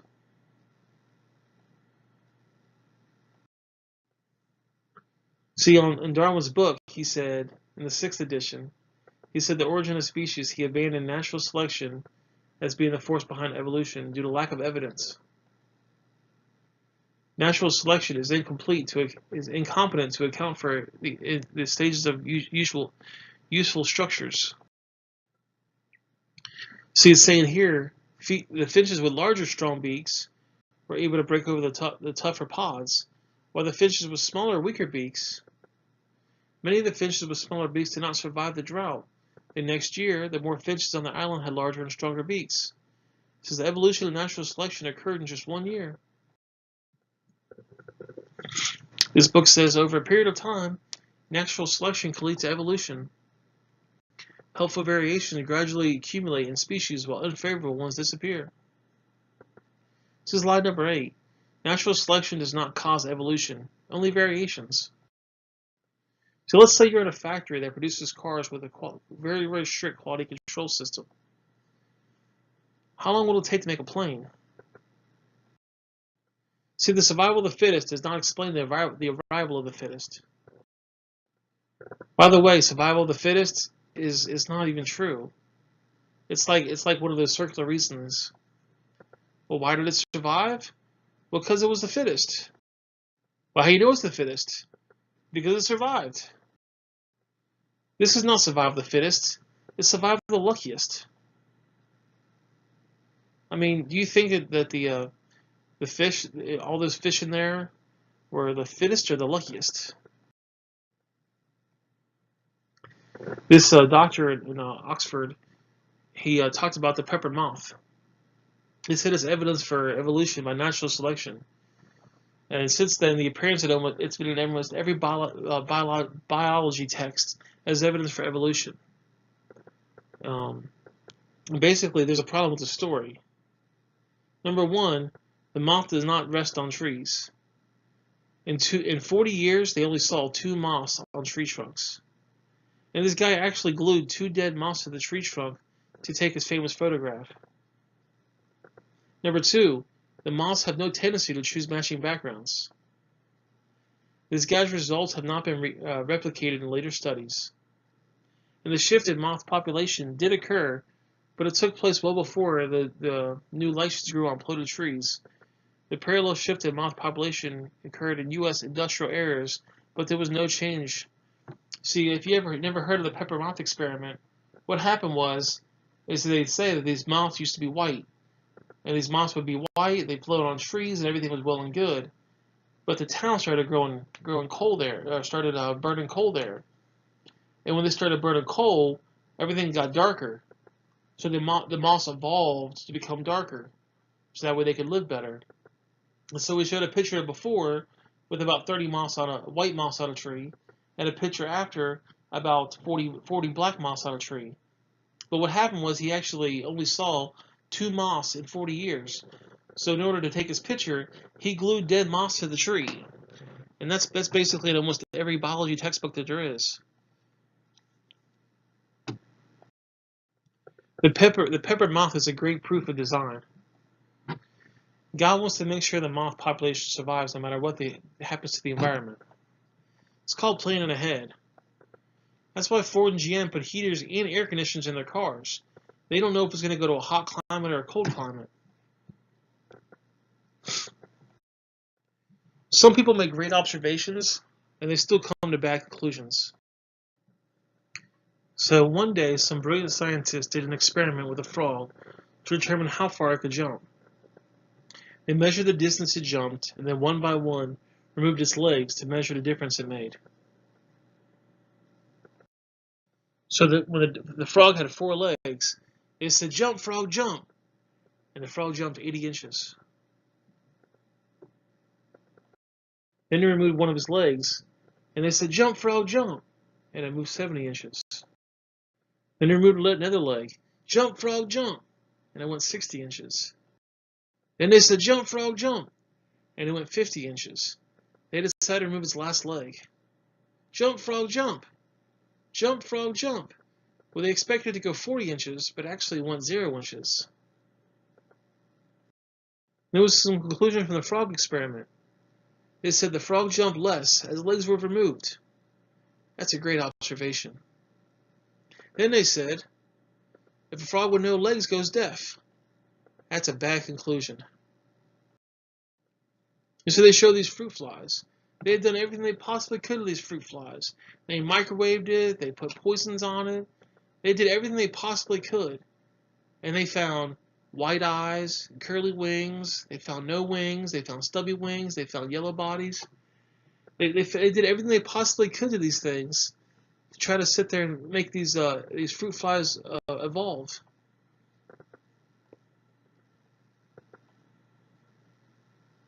I guess when they're wingless, they call them a crawl or a walk. And then they said, fruit flies refuse to be anything but fruit flies, under any circumstances, yet devised. It was the conclusion from the fruit fly experiment.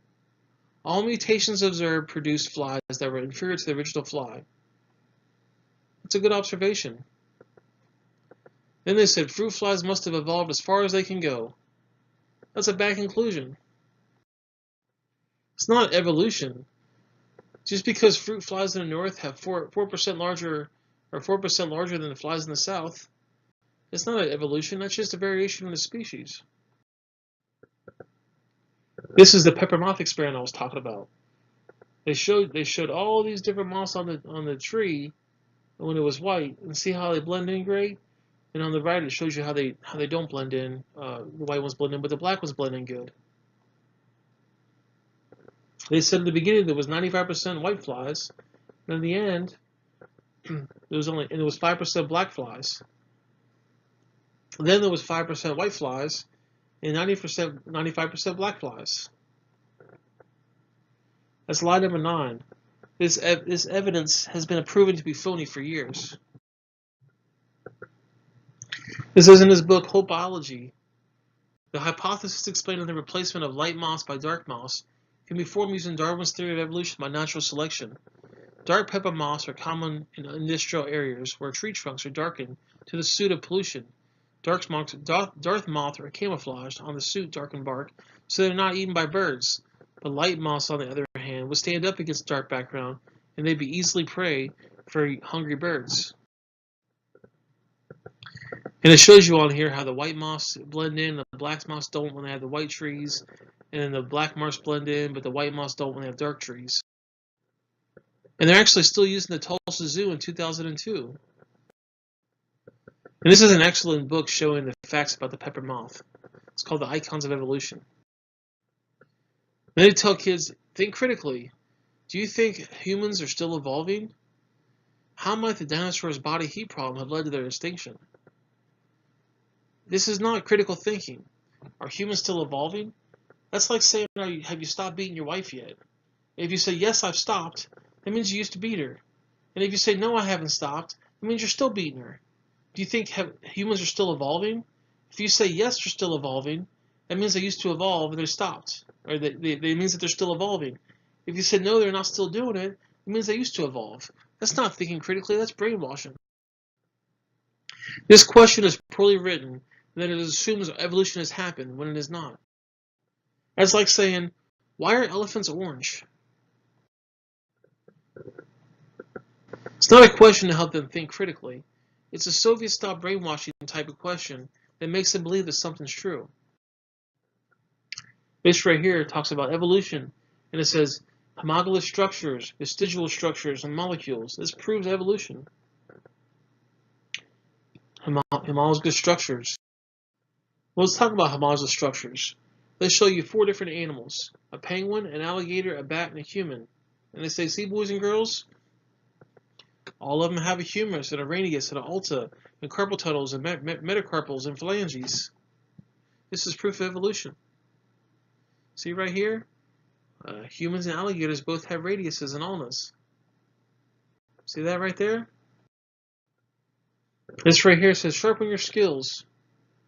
These homologous structures provide evidence that these animals evolved from a common ancestor. See right here, boys and girls? You got a whale, a crocodile, and a bird, and they all have the same type of structures. See, boys and girls? There they are. A porpoise, a frog, a human, and a bat. They all have the same kind of structures. And they keep doing this in all these different books, saying, look at this as evidence for evolution. See, look. These are descended from a common ancestor. Think critically. A seal's flipper and a human arm have very different functions. What evidence might help to show both structures evolved from a form of a common ancestor? Comparative anatomy provides further evidence for evolution. Its commonality suggests that these and other vertebrate animals are related. They probably evolved from a common ancestor. I mean, that's ludicrous. Using the same type of structures, all that proves is you have a common denominator. They know that these structures work, so they put them in multiple different creatures. See, commonality suggests that these or other vertebrate animals are all related. They evolved from the same common ancestor. That's lie number 10. It proves they came from a common designer. The bones develop from different genes in different organisms. Evolution cannot explain this, and they seldom discuss it. They talk about how these are all the same, but they come from different genes in different organisms. Similar design might prove the same designer made them. You know, a Pontiac lug nuts will fit on a Chevy? Here's a conclusion from the comparative anatomy experiment. They say many animals have similar form structures. That's a good observation. Then they say they might have led to a common ancestor. That's a bad conclusion. And this helps prove that we all came from a rock. Well, that's a really bad conclusion. What about development? Do we have evidence from development? See, this book right here says a similarity between early stages of development of many different animals helped convince Darwin that all forms of life shared a common ancestor. And this right here is a picture showing how different animals evolved over time when you have a shark, a lungfish, a salamander, a lizard, a chicken, a chimpanzee, and a human. And Darwin considered this to be the far most single glass of facts in favor of his theory. Ernst Haeckel called it the biological law. Ontology recapitulates philology. That's what he used to always say. And it's in all these different books. It says, look at here, boys and girls. The presence of these fish-like structures in embryos of different species shows these animals have evolved from a fish and share a basic pattern of development. You see that little top row there? They look almost identical. But you got a fish, a bird, and a human. Well, look at that. That's proof right there, isn't it? As if all the embryos retain a memory of its origins and start to copy them during its development. These structures persist in adult fish. This right here from Freud says the evolutionary idea that Sigmund Freud relied upon most heavily in the manuscript of his Maximum, the ecology recapitulates philology. That is the development of individual recapitulates the evolution of the entire species. That's lie number 11. These are not gill slits. They say that people have gills like a fish. Slits like a fish. It's a lie. See, they say that we have gill slits. See, if you look at this little embryo, you can see these little gill slits on the side. See these 4 brachial arches? These 4 brachial arches or grooves are called gill slits. But it doesn't. If you look at a human, these different items turn into different bones in your throat and different muscles. They have nothing to do with breathing. I've seen people all the time with many different chins. Those aren't gill slits, that's your chins. There's a good one right there. Look at her gill slits. Look, this car even has gill slits. Ernst Haeckel said the turning point of his thinking was when he read Charles Darwin's Origin of Species. By 1868, many evolutionists were worried about the lack of evidence for Darwin's theory. Ernst Haeckel was one of these worried evolutionists. He decided to manufacture some evidence. It means he decided to lie. The fraud began in 1868 when Haeckel was drawing a family tree for mankind. He became worried about the large gap between the non-living and living organisms. To have a complete chart, Haeckel decided to create a series of organisms he called Monera. In 1969, Huxley claimed to have discovered these organisms in ocean mud samples. He named them, whatever that word is, in honor of Haeckel. In 1975, the chemist John Buckingham revealed that Huxley's discovery was simply calcium sulfate in the seawater.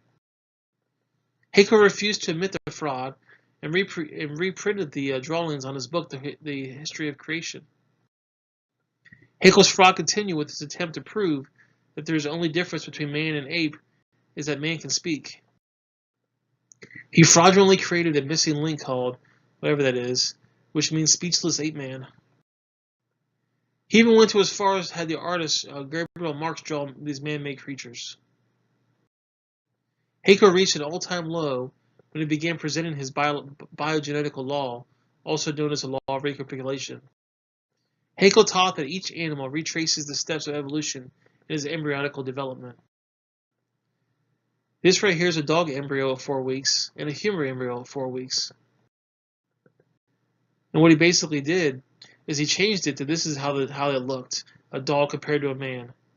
And he basically added all these different things, like the heads increased, the heads decreased, the eyes were different. He basically changed the drawing to fit what he wanted so that they would match. See, the top is an actual embryo, and the bottom is what his drawings were. This is actually in almost every biological book right now. Haeckel's famous set of 24 drawings showing 8 different embryos in three different stages of development, and it shows on top. Look how all those things are similar, and on the bottom you can see there's a fish and a salamander and a turtle and a bird and a pig and all these different animals, and it shows you on the top. Look, they all look identical, and it's almost in every biology book that there is right now. So these are Haeckel drawings on the top, and the bottom is actual showing real embryos on the bottom. And you can see that they're nowhere even close to his drawings. Haeckel finally confessed in the court of Geneva, and he was convicted after he confessed. A small percent of my embryonic drawings are forgeries, those namely for which observed materials are incomplete or insufficient, and I filled in and reconstructed the missing link. He basically was found in 1875 that everything he did was a lie. He says, I should feel utterly condemned were it not the hundreds of best observers and biologists lie under the same charge. He's saying, I should feel bad about lying, but everybody lies, so it's not a big deal. Despite his status as fake, Darwin continued to use his biogenetic law as the most important evidence for common descent. Charles Darwin said in The Descent of Man, the human embryo itself in its very early period can hardly be distinguished from that of other members of the vertebrate kingdom. All these frauds were brought to the public attention in the 1911 book Haeckel's Frauds and Forgeries. He said, what a few people know is the pictures were fake. The descent was exposed in Haeckel's Frauds and Forgeries, a book by J. Asman and Ernest Hall. They quoted 19 leading authorities of the day, autonomist F. Keeble of the Feinberg University, and said that it clearly appears that Haeckel, in as many cases, freely invented embryos or reproduced the illustrations given by others in a fraudulent changing form. He said it's a sin against scientific truthfulness. Despite their early exposure, Western educators continue to use Haeckel's pictures for decades as proof of the theory of evolution. The matter has been settled with finality, says Michael Richardson, an embryologist in St. George Medical School, London. I found these were no record that anyone could actually check Haeckel's claims by systematically comparing human and other feces during development. He assembled a scientific team and did just that. He photographed the growing embryos of 39 different species. In 1997, the interview of London The Times, Dr. Richards stated, It is one of the worst cases of scientific fraud. It's shocking to find that someone thought it was a great scientist was deliberately misleading, and it makes me angry. What he did was to take a human embryo and copy it, pretending that the salamander and the pig and all the others look the same as the same stage of development. They don't. These are fakes. And you're going to find these designs in almost every textbook you're going to see now that has to do with biology. Haeckel said, when we see that in certain stages the embryos of man and ape, the dog and the rabbit, the pig and the sheep, though recognizable as higher vertebrates, cannot be distinguished between each other. In fact, can only be elucidated by assuming the common parentage. Then again, he's saying, if you look at the top, they all look the same, but the truth is the bottom ones are the actual pictures. So he's blatantly lying to people. Keith Stewart Thomason said, surely the biogenetic law is dead as a doornail. And yet, like I said, it's in almost every textbook dealing with biology right now. W.R. Thompson said, the biogenetic law as a proof for evolution is valueless. Walter J. Bach said, moreover, the biogenetic law has become so deeply rooted in biology that it cannot be weeded out in spite of having been demonstrated to be wrong by numerous and subsequent scholars. And like I said, this is in '69 and is still in our books today in 2019. This says a set of 19th century drawings that are still appearing in reference books are badly misdrawn, said the embryologist in Britain. Although Haeckel confessed to drawings from memory, he was convicted of fraud by the University of Jena. The drawings persist. It's a real mystery, says Richardson. That's in 1997. And like I said, in 2019, it's still in there. These are fake drawings still used in 1999 at the UFW, the UWF. Here's a Haeckel's fake drawing still used in 2005. And it's in all 6 of these books that I surveyed. There's an excellent book showing the facts about the gill slits on page 82, the Icons of Evolution. In fact, Icons of Evolution even cover caveman. It's a fantastic book. So here's what happened. Darwin's book, The Origin of Species, was published in 1859, and he predicted that evidence would be found to support his theory. And then Haeckel faked his drawings of embryos in 1869 and used those as evidence for that theory. And then in 1975, Haeckel was convicted of fraud by 6 professors of his own university. The gill slips idea was proven wrong. And yet they're still in our books today. They talk about gill slits for a human and a chicken embryo. In Glycobiology, they show you in here too. It says there's gill slips, parts of the ear, the jaw, the throat. It's a shared feature of the young embryos that suggests evolution from a distant common ancestor. See right here, here's a human with gill slits. And then right here below that, this is a pig with gill slits. Tim Barra is still teaching it 115 years after it was proven wrong, back in 1990. Kenneth Miller is still teaching 125 years after it was proven wrong. Here's a Holt Science book showing the exact same thing. It says the presence of gill slits and tails. Biology Concepts and Applications in 2000 says that they're showing it here as well. In 2000, Discover Biology says, similarity, humans and fish embryos resemble each other because humans and fish share a common ancestor. And here's actual thing right here. It says they have tiny gill slits. It says turtles, chickens, and rats look similar during their early stages of development. This similarities provide evidence that these animals evolved from a common ancestor. Do you think those 3 things look the same up top? This right here in Whole Biology 2001. Early in development, vertebrate embryos have similar characteristics. It says the evolutionary history of organisms have also been seen in the development of embryos. Compare the development of human embryos, but with the other vertebrate embryos shown in the figure. Each embryo develops a tail, buds that become limbs, and phalangeal pouches, which contain the gills of a fish. The tail remains in most adult vertebrates. Right here it says, and still in college textbooks, It says they have tail and gill pouches. Quote Biology 2004. The evolutionary history of organisms have also seen the development of embryos. 2004. The SATs. It says that you got to know about gill slits. In fact, I believe that as of last year, if you don't say that an embryo has gill slits, then you don't get that point on your SATs. 2004 biology book still teach about gill slits. This is the AP biology book. It talks about gill slits. 2004. AP biology talks about gill slits. This life science book in 2002 talks about gill slits as evidence for evolution. 2000 Glencoe biology, gill slits and tails must have had a common ancestor. Still teaching in line in 2005 at the University of Science and Arts. This is notice example of the gill pouches. Right here they got gill slits.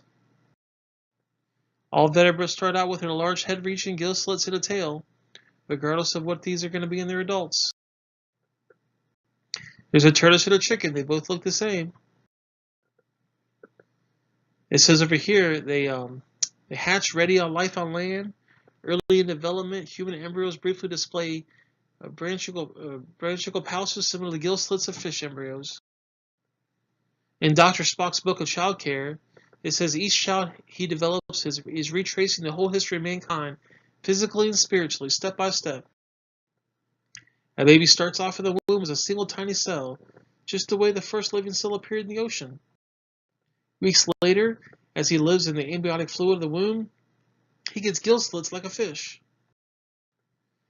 Gill slits, bony fish, and all other vertebrates, including humans, have rudimentary gill slits throughout their embryonic stages.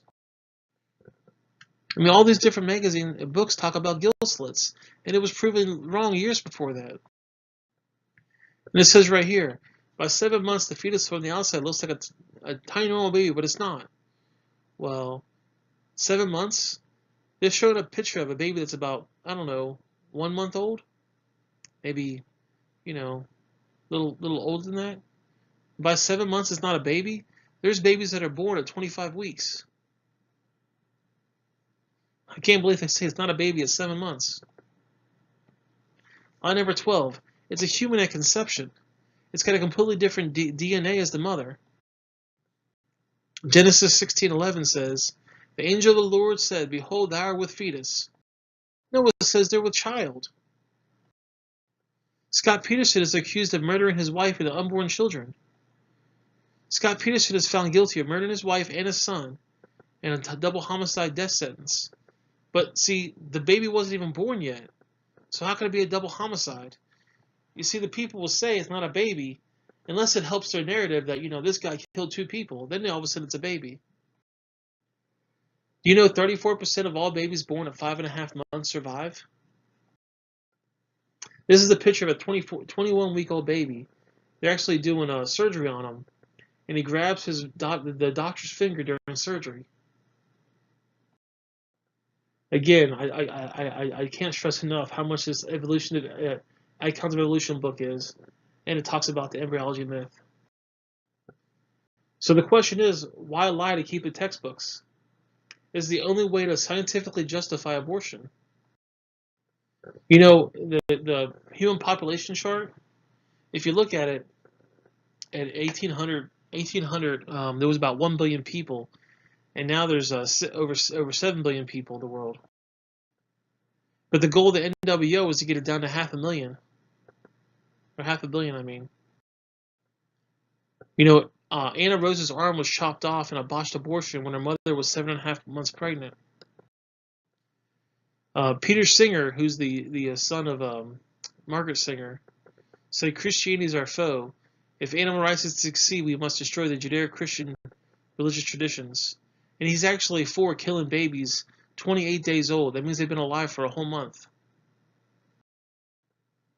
And all these magazines say, you're pro-choice and anti-abortion. Well, we're pro-life, and they're pro-death. The media ignores the wishes of the majority. Most people are actually against abortion, but the lunatic fringe that's for abortion, they almost want to talk to them. The liberal people always misses the point. When the kids were killed in the Denver public schools, the papers and Rosie O'Donnell jumped on the idea of gun control. The question is, should we even have public schools? The real issue is, should we even teach evolution where there's no God or moral absolutes? When the Columbine shooting happened, they wrote in their little page, he, talking about a football player, doesn't deserve the jaw that evolution gave him. Look for his jaw. It won't be on his body. Dylan Klebold, the video he and Eric made prior to the shooting. Eric's T-shirt read "Natural Selection," while Dylan's read "Wrath."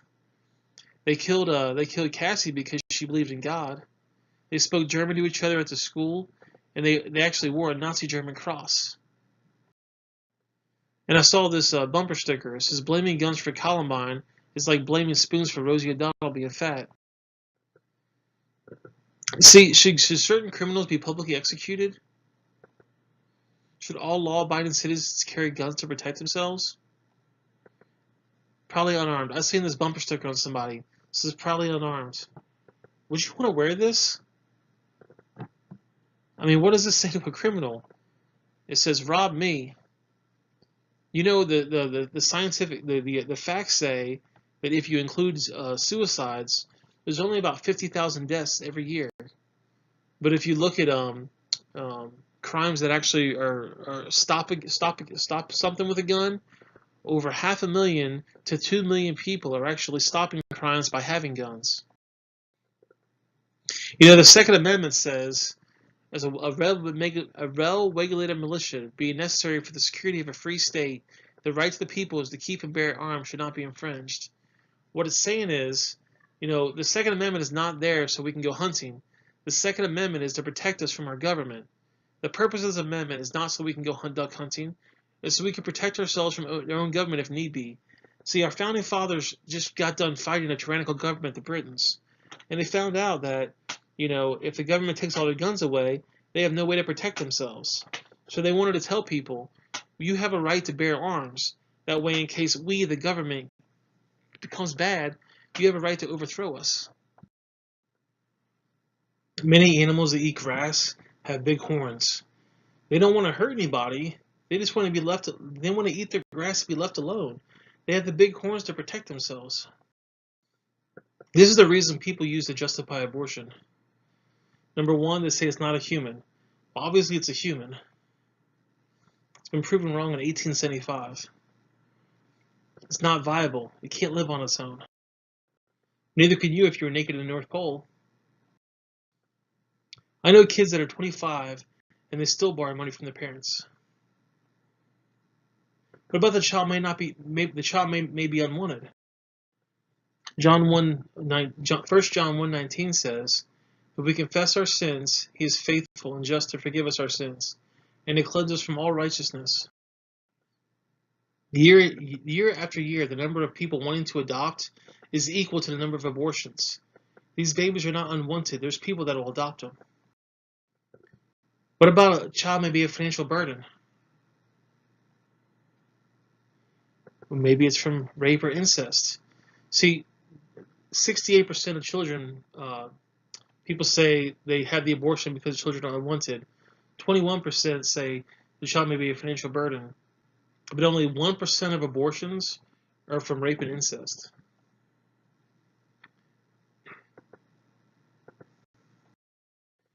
It's illegal to shoot a deer at night with spotlight in nearly almost every state. You got to give the deer a sporting chance. If you say you're pro-choice, let's really choose. Let's get a jar of marbles, and we'll pick out a marble out of there. First marble, the baby dies. The second marble, the mother dies. The next marble, the father dies. And the final marble, the doctor dies. Let's go ahead and put some more marbles in there. The governor, we'll have him die. State representatives, anybody that's voted for abortion laws. Maybe the past U.S. president. And who knows? If it's not alive, then why is it growing? If he's not a human being, then what kind of being is he? He has a completely separate DNA from the mother and the father right at conception. This person right here says, honk if you like pro-choice. It's easier for her to be pro-choice. She's already been born. They also say it's okay for abortion because abortion is legal. You know, in 1936, the German Supreme Court refused to recognize Jews living in Germany as people in the legal sense. They said Germans are not, or the Jews are not legal, are not people, so we can kill them. It's okay. So they just killed Jews by the thousands. In fact, by the millions. They put them in concentration camps. They burned them alive because they said it's legal to kill them because you're not people. You know, Adolf Hitler said, I have a right to exterminate an inferior race, and they breed like vermin. Hitler believed the Germans were the superior race, and they deserved to rule the world. Both the churches of Germany, the Catholic and the Protestant, believe in theistic evolution. Both of them believe that God's method of creation was to wipe out the handicapped and to wipe out the less fitted. And then the Jews are less fitted than other people. We only help God in our methods. I have only catalyzed God's way of working. And when I meet God, I'm going to tell him so. And they killed millions of people in these concentration camps because they felt that they weren't people. The German Führer has constantly sought to make the practice of German conform to the theory of evolution. In the book, While 6 Million Died, it said the Germans responded to the U.S. refugee plan with contempt. Chancellor Hitler, never losing an opportunity to deflate democratic pretense, said in his speech, I can only hope and expect that other worlds such have deep sympathy for these criminals. I will be generous. I will convert these sympathetics into practical aid. We will do our part and put all these criminals at the disposal of these countries, and I'll put them on luxury ships. On April 13th, President Roosevelt met with the White House with Protestant, Catholic, and Jew leaders to discuss a new international effort. The delegation included former High Commissioner James MacDonald, who became a chairman of the President Advisory Committee. In Hitler's book of Racist Theology, Adolf Hitler's mind was captivated by evolutionary thinking, probably since the time he was a boy. Evolutionary ideas lie at the basis of what is that is the worst in Mein Kampf and his public speeches. Darwinian theory combined with Marxist theology form the cornerstone of the Superman doctrine. The survival of the fittest, or the duty of the strong to trample the weak. In Mein Kampf, he says, no more than nature desires the mating of weaker to stronger individuals, even less does he desire the blending of a higher with a lower race. Since if he did, the whole work of the higher breeding, over perhaps hundreds of thousands of years, might be ruined with one blow. Historical reference offers countless proofs of this. It shows with terrifying clarity that even the mingling of Aryan blood with lower people result in the end of the cultured people. See, Hitler had a hit list. If you were Nordic, blonde-haired, blue-eyed, you were pure Aryan. The Germans, the brown-haired, blue-eyed, or less desirable brown-eyed, you're mostly Aryan. The Mediterranean, slightly Aryan. The Slavic was close to half Aryan, half ape. The Orientals were slightly ape. The Black Africans were predominantly ape. But the Jews, they were pure ape. They were the ones he had to take out. You know, Jesse Owens won the 1936 Olympics in Berlin, and he wasn't even invited to shake hands with Hitler. And he wasn't invited to shake hands with the president either. And he said it was all right with me. I didn't go to Berlin to shake hands with him. I know I'm not here. I know that I'm here and Hitler isn't. You know, Jesse Owens won more awards, more medals in the 1936 Olympics for running than anybody else. And because the Germans didn't like black people, he refused to shake his hand. And has said that the president didn't even do it either. Adolf Hitler said, I regard Christianity as the most fatal, seductive lie that ever existed. And he actually won Time Magazine's Man of the Year in 1938.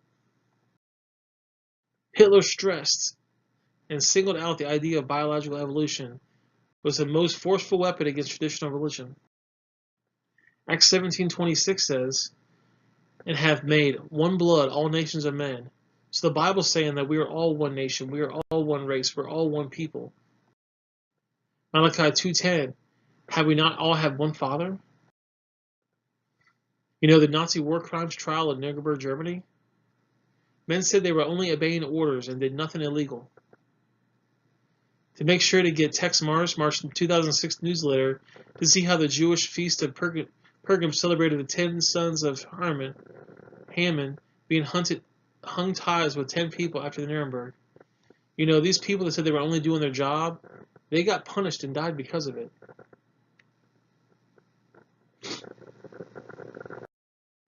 In 1973, the U.S. Supreme Court declared the word person, as used in the 14th Amendment, does not include the unborn. See, the Bible says, the Constitution says that every person has rights. And Roe versus Wade, basically, the Supreme Court said it doesn't account for the unborn.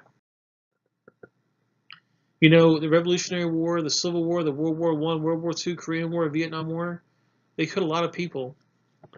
But nothing goes against the war on the unborn. It's crazy how many people. I think there's like 4,000 people every day that die from abortions. On September 11th, 2001, 3,000 Americans were killed by terrorists. We spent $1 billion trying to hunt them down and kill them because we thought you just killed 3,000 Americans. We're going to come hunt you down. But on the very same day, 4,500 Americans were killed by abortionists, and nobody said a word. Margaret Sanger, the founder of Planned Parenthood, on October 16, 1916, in order to eliminate what she thought was inferior races like the Orientals, the Jews, the blacks, she referred to them as human weeds. She actually put her Planned Parenthood in different impoverished communities to try to weed out all these inferior species, as she called them. The most merciful thing that a large family does is to kill one of its infant members is to kill it. No gods or masters, her motto for her magazine. Birth control to create a race of thoroughbreds. She was all about killing all the blacks and Jews and Orientals to make sure the white race survived. But these people love Planned Parenthood, and it's actually there set up to have forced euthanasia, eugenics. They want to kill all the inferior species and make all the good ones still survive. And people praise her for that. She's a sick person. You know, Hitler referred to the Jews as a parasite in the body of nations. The abortionists refer to the unborn baby as a parasite in the woman's body. The most successful approach to the Negro is through the religious appeal. We do not want the world to get out that we want to exterminate the Negro population, and the minister is the man who can straighten out the idea if it ever occurs to any more religious members. Margaret Sanger hated black people. She was extremely racist. 80% of the abortion death camps are in minority neighborhoods. 13% of American women are black, yet they have 35% of the abortions. And only over 25% of the black population has been killed by abortion since 1973. Sanger's dream is being realized. As we celebrate the 100th birthday of Margaret Sanger, her outrage and a courageous leader, we should be very proud of what we are and our mission is. It's a grand mission. Abortion is the only type of the iceberg. Faye Woodson, she was a former president of the Planned Parenthood, and in '86 she won the Humanist of the Year. You know, Planned Parenthood had this book out. It's called Plan Your Children with Health and Happiness. And it talks about how, you can have an abortion. This is over here. What's an abortion? It's called, is it an abortion? Definitely not. An abortion requires an operation. It kills the life of the baby after it's begun. It's dangerous to your life and health. It may make you sterile so that you won't want children and you can't have it. Birth control merely proposes the beginning of life. So basically, it's asking if this is a birth control or if it's an abortion. And it says no, abortion kills a baby after life has begun. See, it's really sad that even this book says that abortion kills a baby. Proverbs 6:16 and 17 says, And these 6 things does the Lord hate, yea, 7 are abomination unto him: a proud look, a lying tongue, and hands that shed innocent blood. Deuteronomy 27:25 says, Cursed be he that taketh reward to slay an innocent person. Evolutionists talk about vestigial organisms. And there are no such things as vestigial organisms. That's lie number 13. This book, Anatomy and Development, says such structures which are considered to be evidence of organismal evolutionary past are called vestigial structures. There's no vestigial organisms. And even if there was, they'd be the opposite of evolution.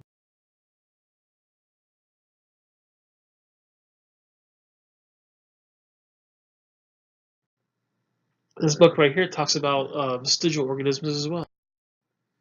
The word vestigial means relating to a body part that has become small and lost its use because of evolutionary changes. Whales, for example, have small bones located at the muscles of their body walls that are vestigial bones of hips and hind limbs. In 1925, evolutionary zoologists stated there are, according to this guy, no less than 180 vestigial structures in the human body, sufficient to make a man a veritable walking museum of iniquities. In 1925, they said there was 180 vestigial structures. In 2019, there are 0. This right here says, ask a scientist. So this person is a student who's age 15. Said, what is the function of the appendix in a human before it's taken out through surgery? And this scientist writes, Hi Nancy, as you must know, the appendix is a tube in which one end is closed and open to the cecum. It is the beginning of a large intestines. The appendix occurs in men and other animals, of higher apes, wombats, some rodents, and a few lower mammals. And now for your question. The appendix has no known physiological function, but probably represents a digression proportion of the coelom, that is, in a sexual form, aided in cellulose digestion. So they're saying that what's the function of the appendix? And they're saying the appendix has no known physiological function. It is believed that the appendix will gradually disappear in human beings as our diet does not include cellulose anymore.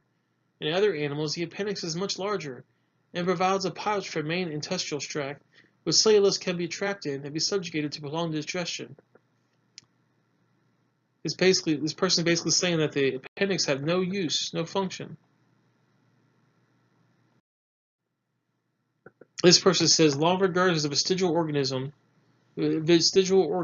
with no function in the human body, the appendix is now thought to be the sites where immune responses are initiated. We've actually found out that the appendix, it helps with your immune response. It helps when you get sick.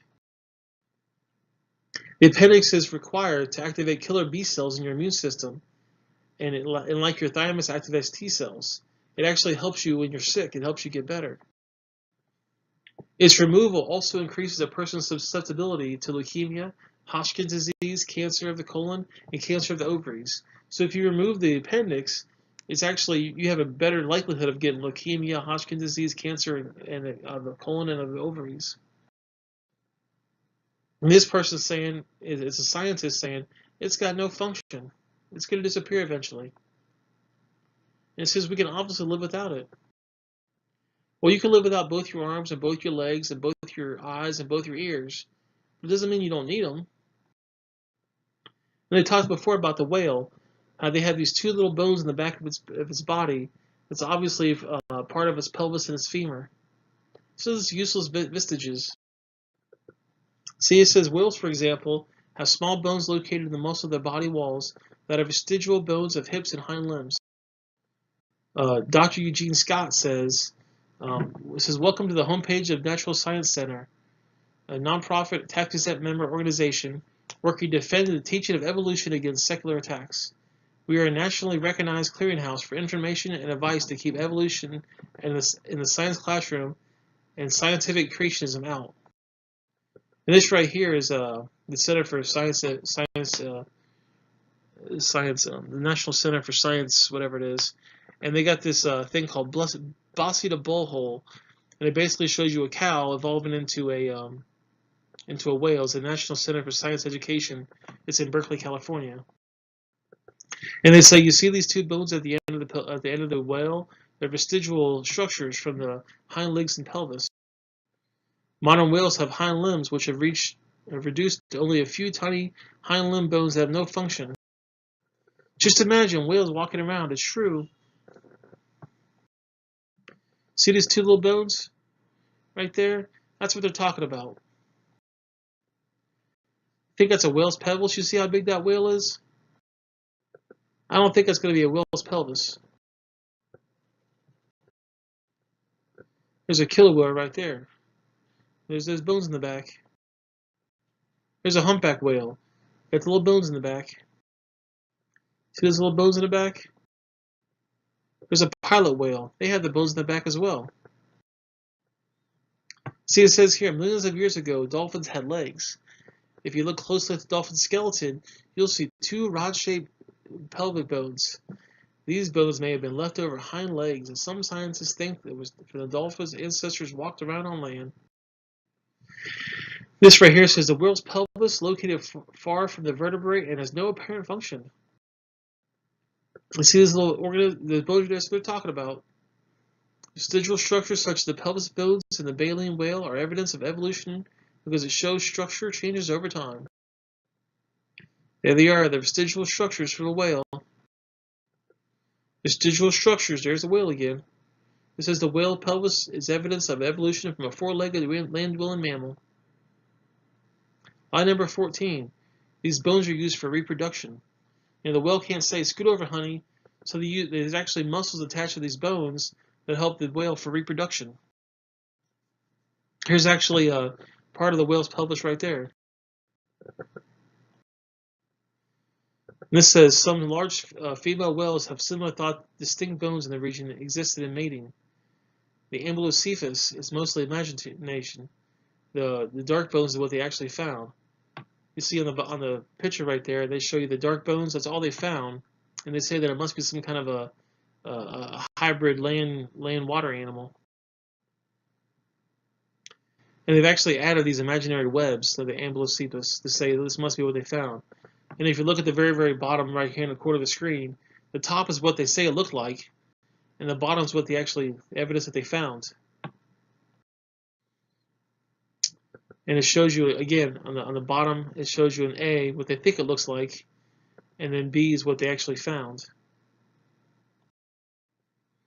The balosaur is not an intermediate. It's a serpent-like form of body, in particular serrated cheeks, teeth made from the plane of these ankle artices cannot possibly have been ancestral to any modern whale. And it says the evolutionary origin of the whale remains controversial among zoologists. This animal right here is made from only one small piece of skull, a small piece of jaw, and a few teeth.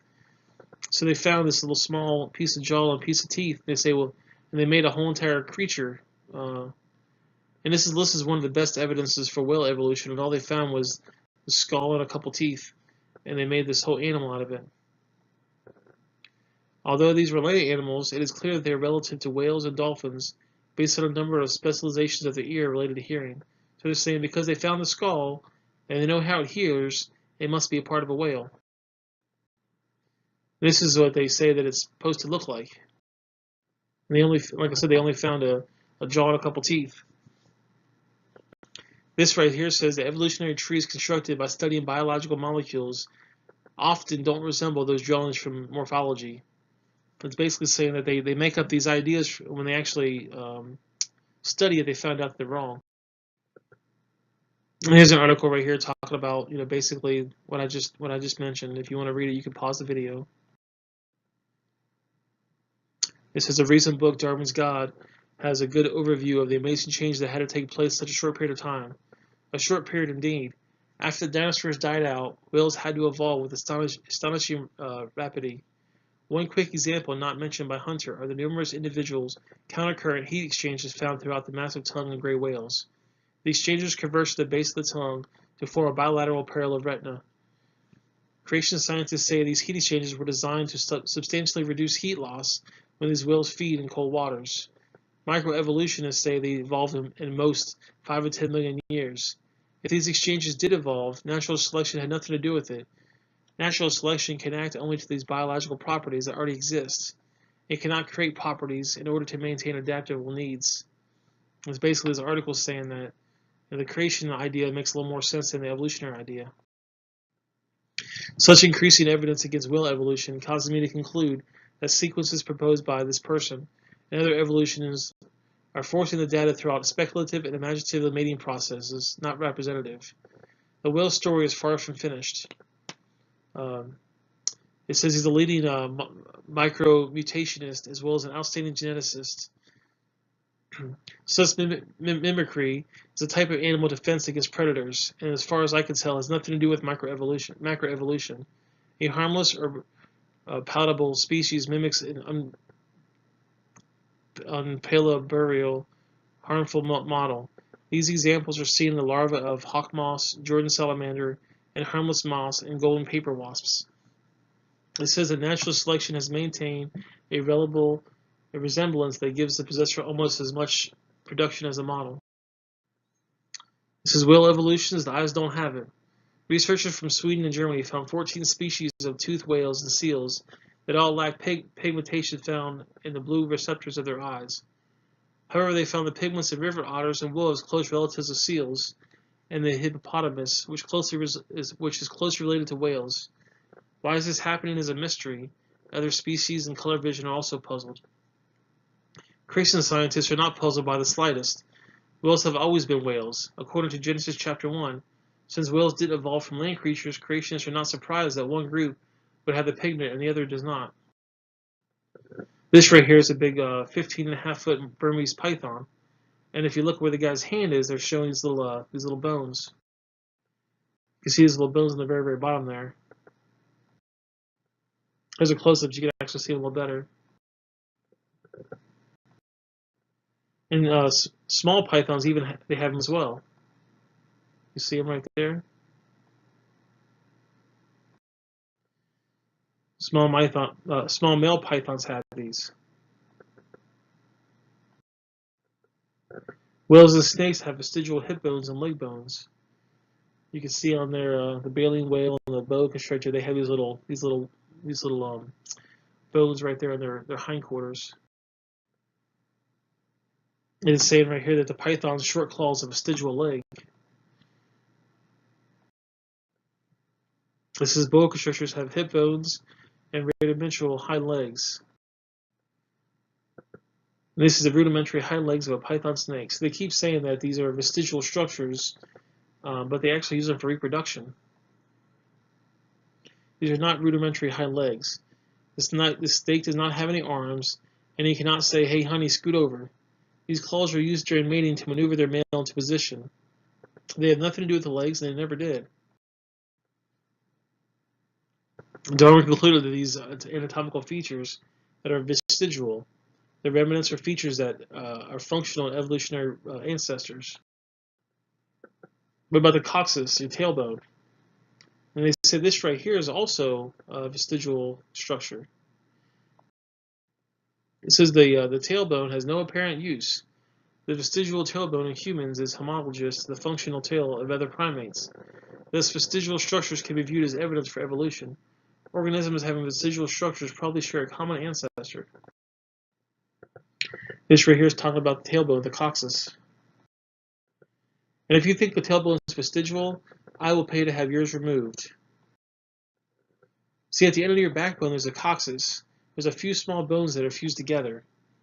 Could the human coccyx be a vestigial structure? Or is it the start of a new evolving structure? There's a person right there. There's a baby with a tail.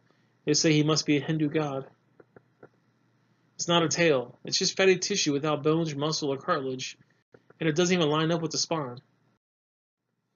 It's often stated that children are born with tails, but the rules alleged tails have nothing but fatty or fibrous tumors that may be met with many parts of the body without any embryological significance. There are many congenital abnormalities in which the medical profession is well acquainted. Club foot, hair lip, cleft palate, congenital dislocations. They have all these different things, but none of these can recall the ape. See, it's saying that the coccyx is a small bone at the end of the human vertebrae and has no present function. and is thought to be the remainder of bows that once occupied the long tail of a tree-living ancestor. You know, I could use a tail. I mean, I could open a door with a tail. Can you imagine having 2 bags of groceries and no way to open the door? Tail would come in great handy. Line number 15. The tailbone is anchored with 9 muscles. You know, they actually use those muscles to reproduce and go to the bathroom. So we kind of need those things because without them we couldn't go to the bathroom. So the evidence for evolution. We talked about the Grand Canyon forming slowly. That was a lie. The geologic column. That was a lie. Fossils date the rocks. The rocks date the fossils, and the fossils date the rocks. That was a lie. Index fossils. That was a lie. Plants and animals being related. That's a lie. The change in species is the real reason. The real meaning of evolution. That's a lie. Natural selection causes evolution. That was a lie. The pepper moth. That's a lie. Comparative anatomy. Human embryology. Gill slits. The fetus is not human. The appendix. The snake. The whale. The human bone, all vestigial, that's a lie. You know, it's rather strong to accuse textbooks authors of lying. This 1,249 page book of the 1,000 references to evolution, and 2 has thousands of references to evolution, and 2 references to creation, which they say are negative. So there's nothing really on there about creation. The 2 they mention are negative. See, 2 right there, negative. Creationism. Isn't it rather strong to accuse textbook authors of lying? Darwin's theory of evolution has proved controversial among some of these general public, though the commonly raised objections are without scientific merit. Special creation. It says this viewpoint forms the basis for very unscientific scientific creation viewpoints discussed in chapter 22. That's the 2 negative things that they talked about. Again, look at your state on there, see how they're doing on rating evolution. Demand at your school board vote to tear out the pages with lies out of the book. If you found a math book that said 2 plus 2 is 5, what would you do? If you found a biological book with some of these lies, what would you do? I mean, wouldn't you be mad at a teacher that said, well, the book says 2 plus 2 equals 5, so it's got to be that. We got to use that from now on.